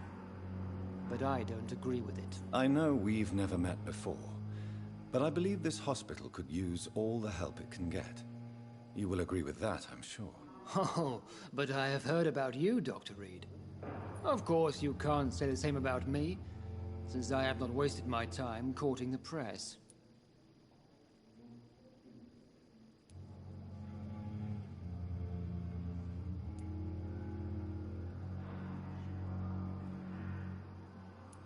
You are going to change your tone with me, my dear colleague, and very quickly. I don't think so. Perhaps you think yourself protected by Dr. Swansea, but I am still a free man, and I will speak to you the way I want. Since your tenure in this hospital is longer than mine, perhaps you can tell me more about this place. Let's just say I'm tired of the carelessness around me. I have always respected the skills of Dr. Swansea, but over time, his enthusiasm has become displaced. Carelessness? Exactly what are you talking about? We're here to save lives. The people who trust us are not volunteering for experimentation. They're here to be healed. I don't intend to run any radical experiments, Doctor. Even if I, as any good practitioner should, express an interest in pushing the boundaries of medical research. Modern medical methods were created through audacity and ego. But there are rules in our line of work, and they're here to protect our patients.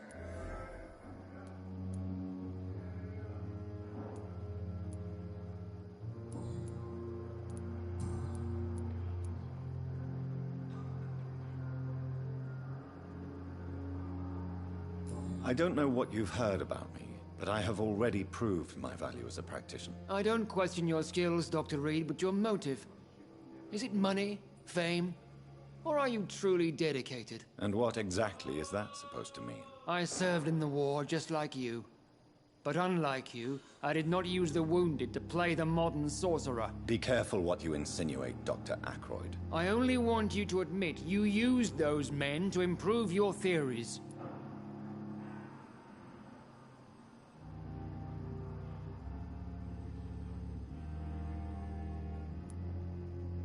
This is ridiculous. My blood transfusion technique saved many lives, and you know it. You see? That is exactly what I hate about people like you.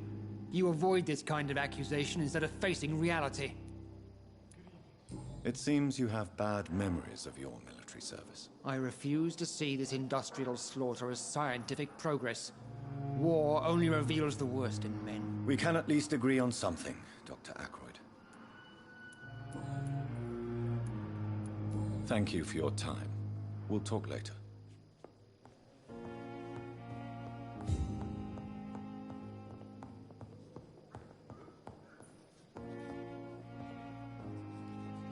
Oh, sweet. Good evening, Doctor. I believe we're going to be working together. Dr. Reed. Dr. Swansea informed us of your arrival, but I could not dare to believe we'd have such good fortune. Such an honor, sir. Thank you. And you are? I am Thoreau Strickland, Dr. Thoreau Strickland. I'm a great admirer of your work, Dr. Reed.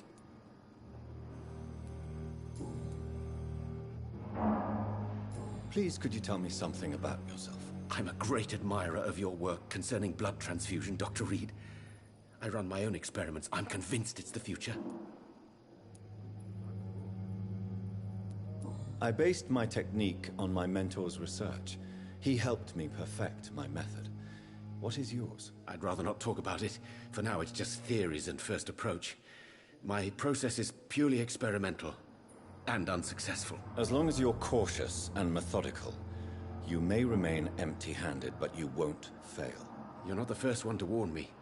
But I am convinced knowledge is the main weapon against the ravages of this epidemic. What made you choose to be a doctor? I'm not ashamed to admit you and your work have inspired me. I am honored to have the opportunity to work by your side.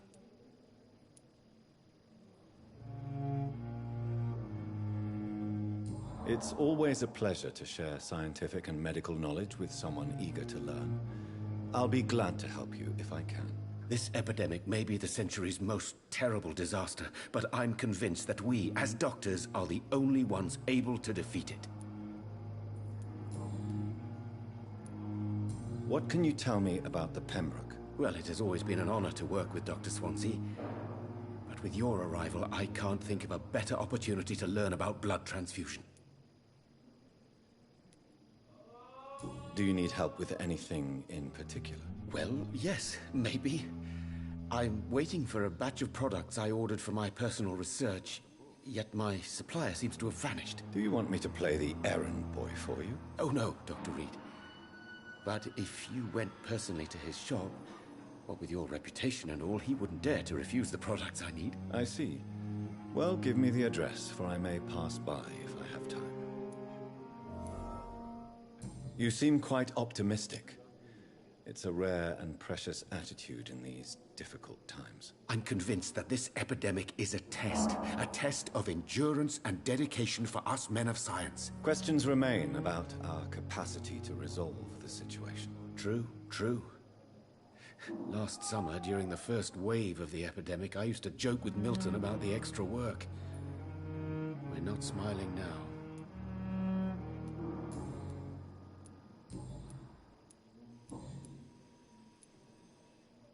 Tell me more about your willingness to experiment with new medical techniques. Harvey Fiddick is a patient suffering from a severe injury that could cripple him if not treated correctly. I'm convinced your blood transfusion technique could help him. What is it you really want? To save him, or to prove your point? Fair question. I want nothing but to save my patient, Dr. Reed. Especially since I know Mr. Fiddick's story.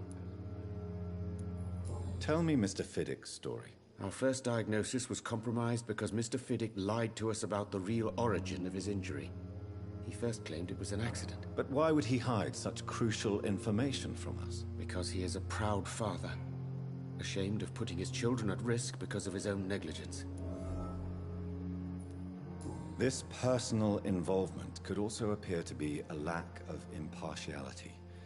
You must know that a good surgeon must remain neutral. I agree. But that does not excuse Dr. Ackroyd's behavior, a man who did not even take time to converse with his patient. Do you think keeping his distance was a mistake? All I know is that I'm taking care of human beings, with desires, hopes, and fears. Not some biological machine comprised of blood, bones, and flesh.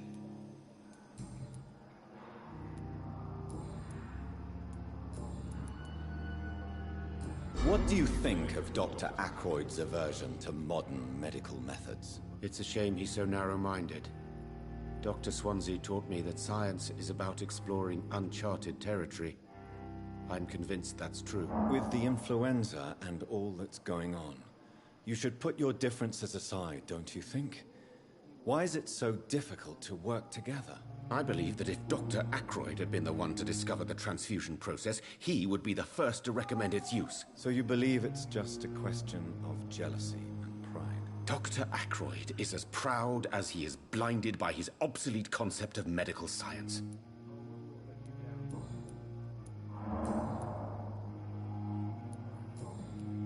Goodbye, Dr. Strickland.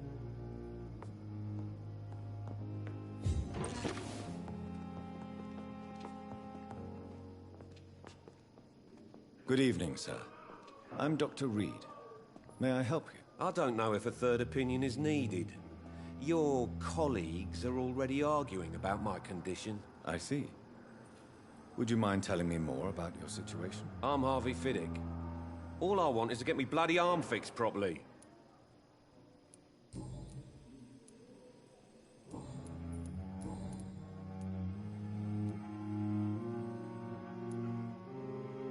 Are you satisfied with your treatment here? Well, it's clear that I've chosen a bad time to be injured. Forgive my bluntness, But you seem overwhelmed by cases of the flu. I won't lie to you about it. I'm afraid we are. Are you sure you don't want to operate yourself, Dr. Reed? I have the feeling you're very capable. And your colleagues seem to think so too. In other circumstances, you would be right. But for now, I don't think I can take on the responsibility. My apologies. Tell me about yourself, Mr. Fiddick. I'm just a regular guy waiting to get his arm fixed, so I can return to work and to my family. I was more curious about what you were doing before being hospitalized. I'm a carpenter, and a good one too. But that means I need both arms to feed my family, Dr. Reed. Tell me about the doctors who are arguing about your case. Strickland and Aykroyd. They both want the best for me, but there's a lot of pride there. Doctors are no different from carpenters, it seems. What do you mean? I often had professional arguments with rivals on a building site. Difference is, I disagreed about wooden nails, not flesh and bones. Tell me about your injury, Harvey. Why do you feel so guilty about it? My wife died because of me. And now I may lose everything because I've been careless enough to hurt myself. What an arsehole. How could your job be responsible for your wife's death? I was working a double. She went out to bring me a hot meal and got caught in a German bomb raid. You can't hold yourself responsible for your injury, Mr. Fiddick. Unless you tried to hurt yourself. Of course I didn't hurt myself. But I can't work until my arm is fixed. My children need to eat, Doctor.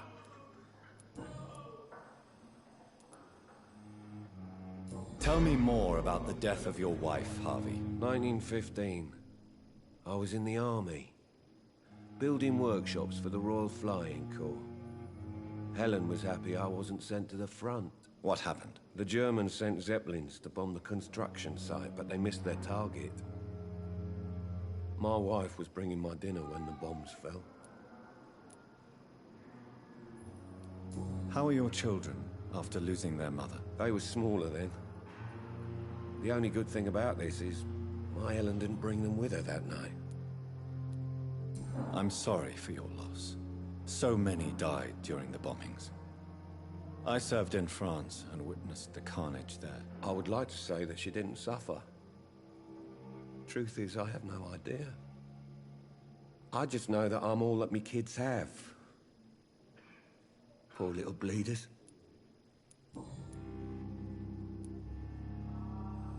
Tell me about your injury, Harvey. Why do you feel so guilty about it? My wife died because of me. And now I lose everything because I've been careless enough to hurt myself. What an arsehole.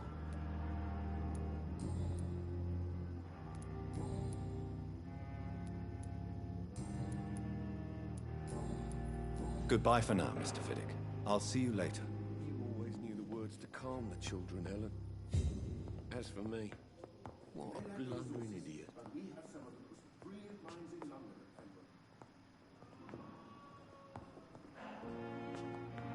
Good evening. I'm Dr. Reed. Can I help at all? No. Really? Why are you here, then? I don't want to talk. My throat hurts too much. I suppose that this pain is the reason you're here. Is someone taking care of you? Yes. And no. Could you at least tell me your name, sir? Mortimer. Mortimer Goswick. Tell me about yourself, Mr. Goswick. I don't want to talk, Doctor. How painful is your throat, Mr. Goswick? So painful I'd rather not talk at all, Doctor. I'm sure you realize a doctor and his patient have to communicate, sir. Would it help if I gave you some paper and a pen? Not really. I see. Then maybe it's not just your throat that hurts, Mr. Goswick. Perhaps your sore throat is just the consequence of something more hurtful. Yes, maybe. But I don't want to talk or even write about it now. How painful is your throat, Mr. Goswick? So painful I'd rather not talk at all, Doctor. I'll let you get some rest, then. I'm all right. Don't waste your time with me. What a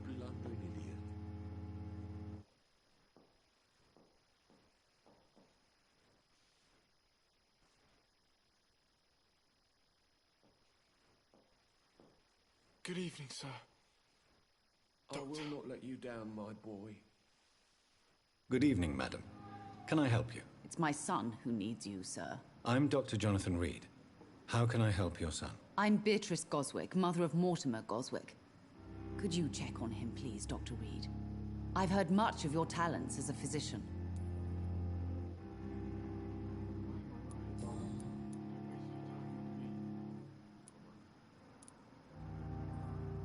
What can you tell me about yourself, Mrs. Goswick? Not much to say.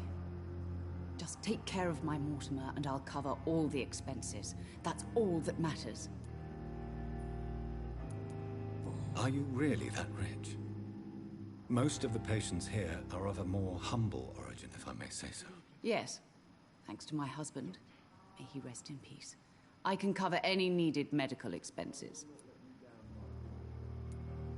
May I ask if you have an occupation, Mrs. Goswick? I'm a teacher by profession. I teach young women who are more ambitious about their futures than their families.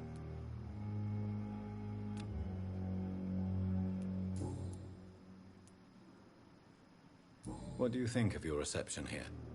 Any complaints? I have had the uttermost reservations about this hospital since we arrived. But we had no other choice, considering the state of emergency. Is there something in particular that's bothering you? Some of the staff were not especially welcoming. I suspect they're not accustomed to dealing with patients of such social standing. Tell me more about your arrival at the Pembroke Hospital. What gave you such a bad first impression? The ambulance driver was quite rude, for a start. And that nurse, Miss Hawkins, seems to have quite a dubious attitude. What do you mean? She managed to secure a bed for my son despite the epidemic. It was a relief, but it wasn't cheap.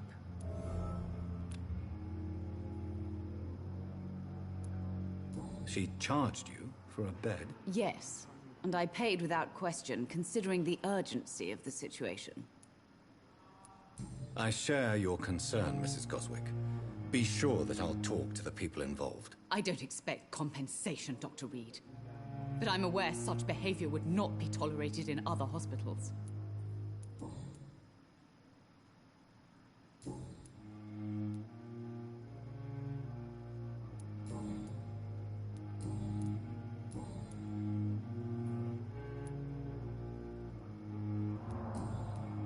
Goodbye, Mrs. Goswick. Doctor.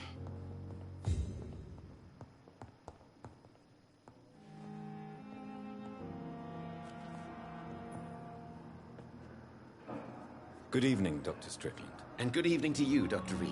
Can I be of any help? Goodbye, Dr. Strickland.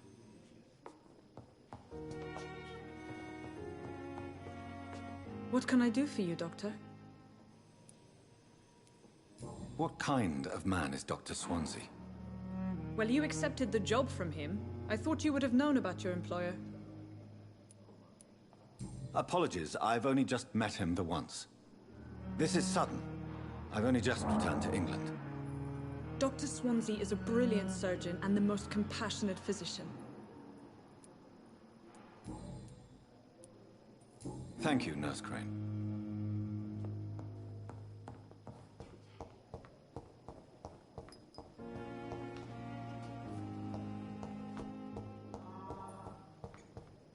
You always do the most calm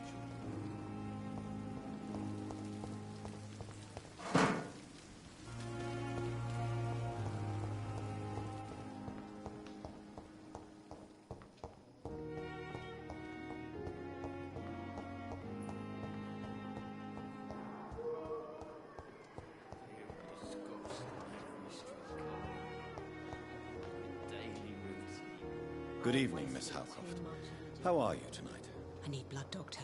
Warm, rich, vibrant blood.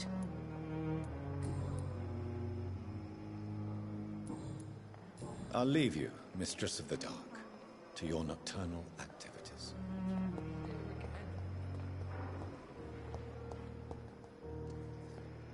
Good evening, Nurse Hawkins. Good evening, Dr. Reed.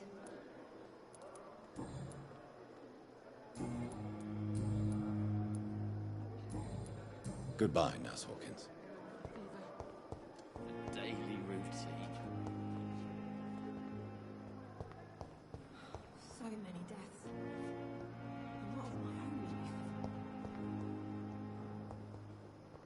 time has lost its effect on me. But the suffering continues.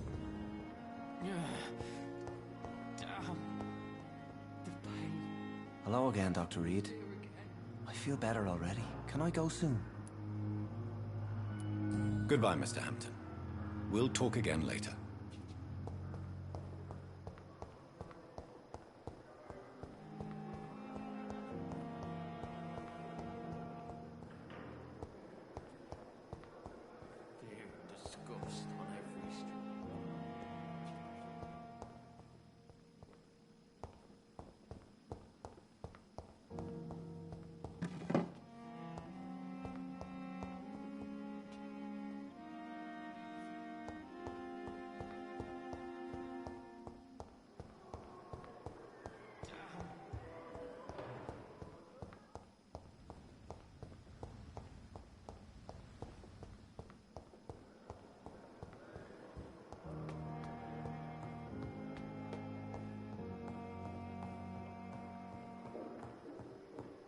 Not now!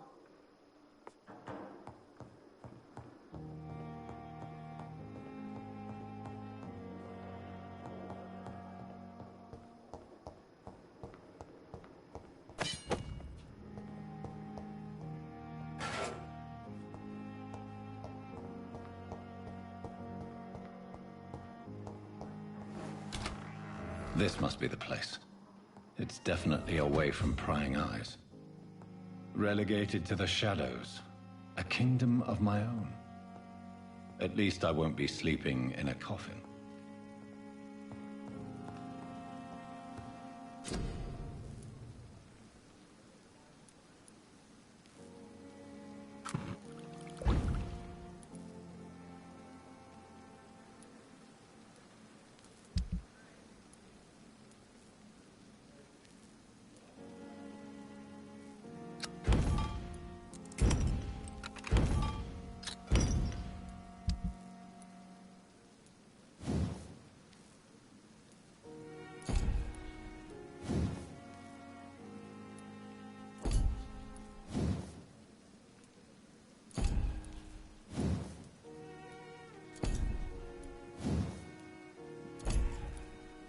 William Bishop's blood is much more unstable than human blood and shows extensive mutation.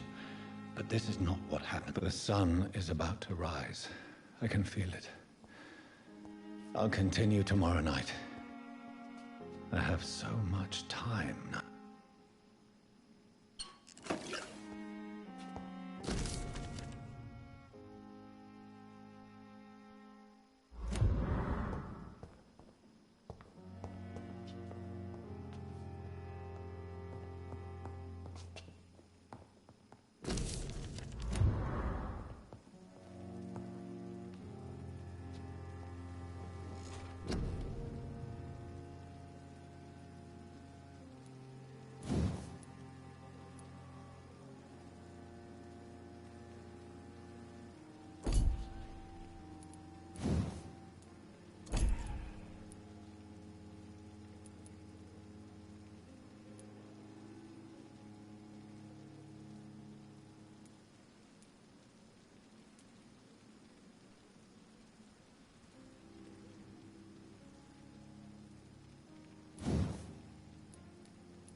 If I'm to stay here until my research is complete, I'd better learn to hide my true nature from the mortals.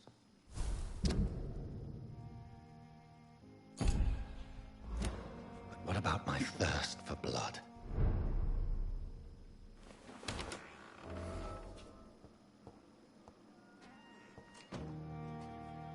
Hurry now, Doctor. It's freezing here. Yes, Nurse Crane? How can I help you? I'm so sorry. I know Dr. Swansea wanted you to rest, but we have somewhat of a crisis. A crisis, you say? Our supply of antiseptics is nearly depleted. I was hoping there was another box up here, but...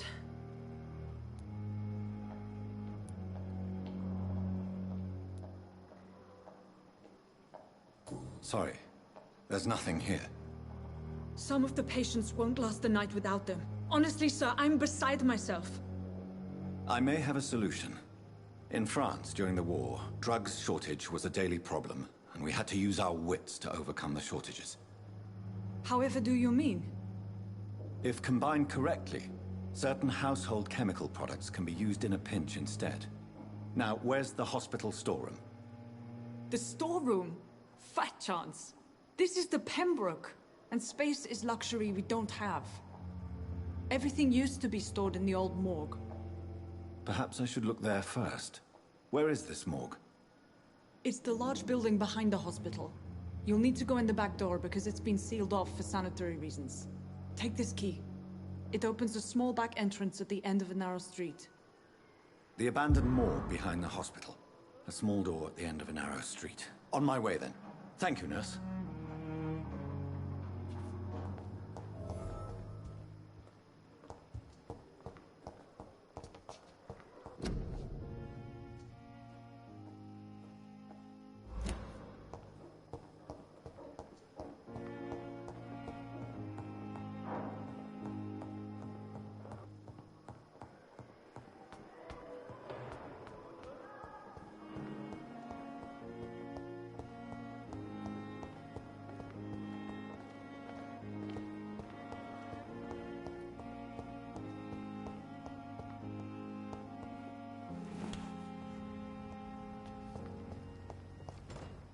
It's locked.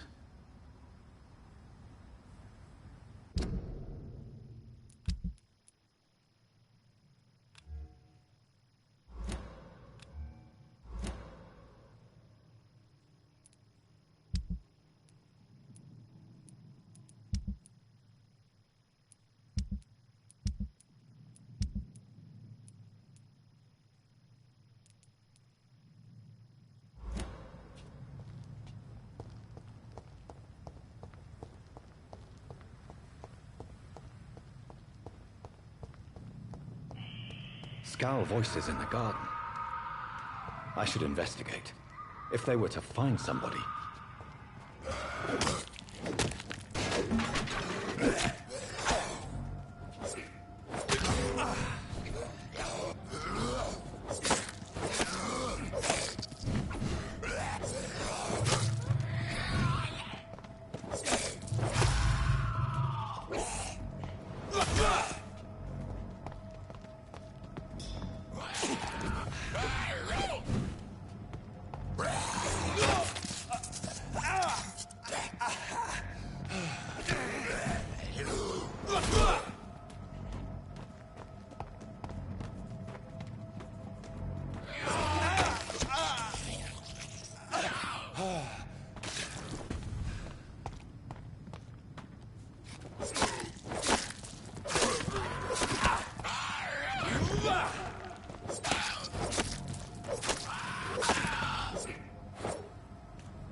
So, Mr. Hooks and Nurse Hawkins are an item.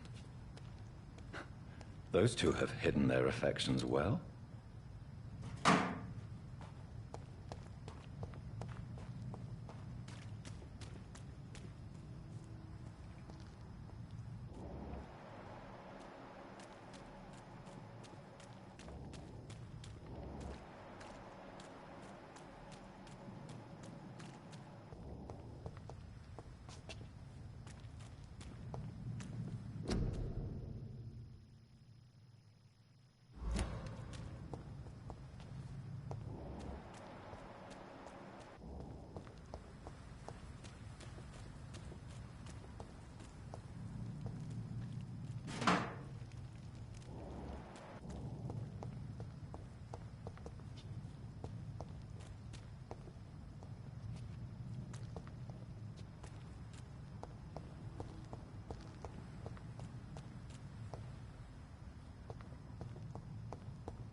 It's locked, all right.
to the infected William Bishop. Must be the same strain. This sickness moves faster than influenza.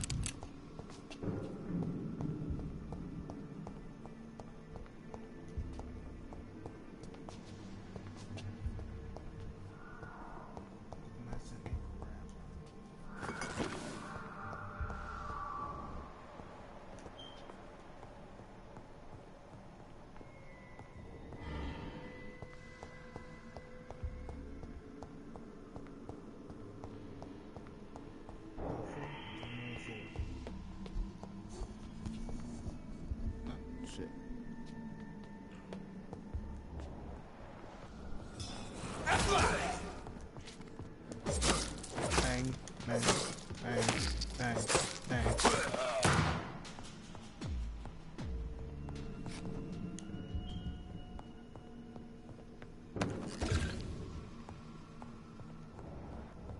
Okay, cool, cool, cool.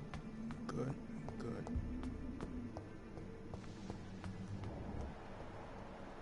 Oh shit. No, no, no, good.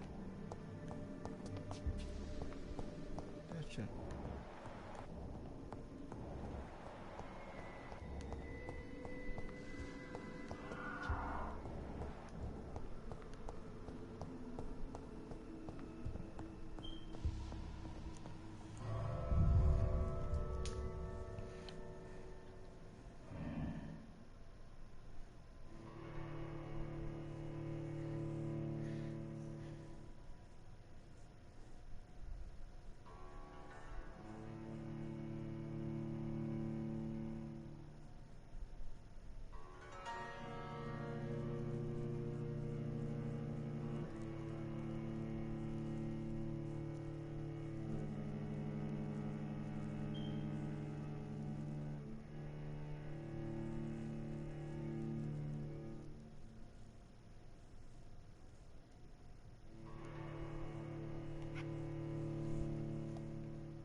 Yes, Doctor?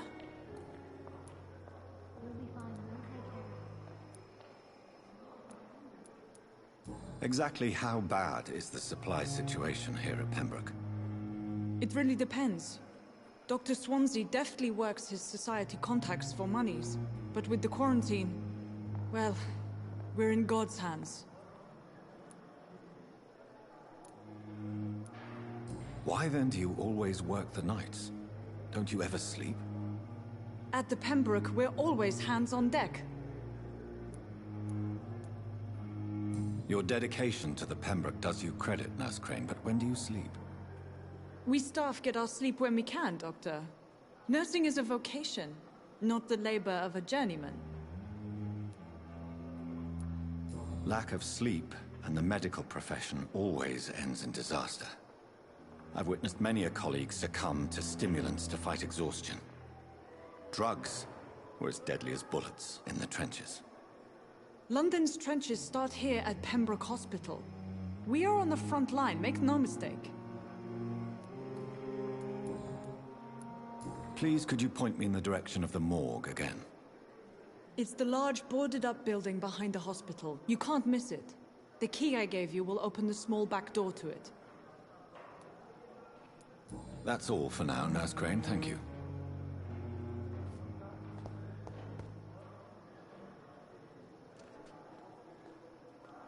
I'm quite busy right now, Dr. Reed.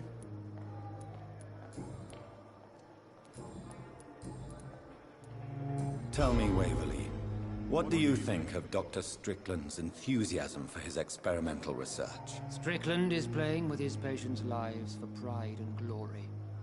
Now that, sir, is unethical. Are you thinking about something in particular? Harvey Fiddick needs delicate surgery. I believe we should stick to the usual procedure, but my young colleague obviously disagrees.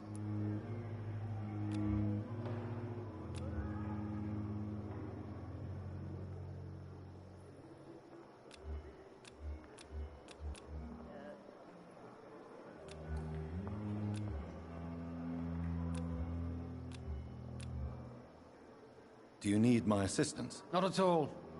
I'm sure that you are used to gaining people's trust with your impressive skills. Well, it will not be the case with me. Do you need my assistance? Not at all. I'm sure that you are used to gaining people's trust with your impressive skills. Well, it will not be the case with me. Thank you for your time. We'll talk later.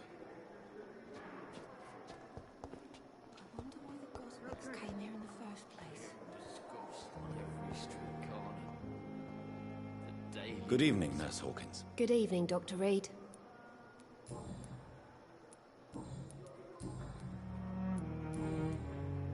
Goodbye, Nurse Hawkins.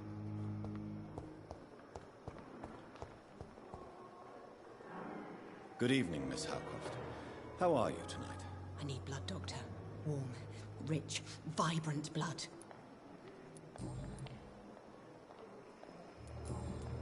I'll leave you, Mistress of the Dark, to your nocturnal activities.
I cannot enter.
gonna switch it to A+, so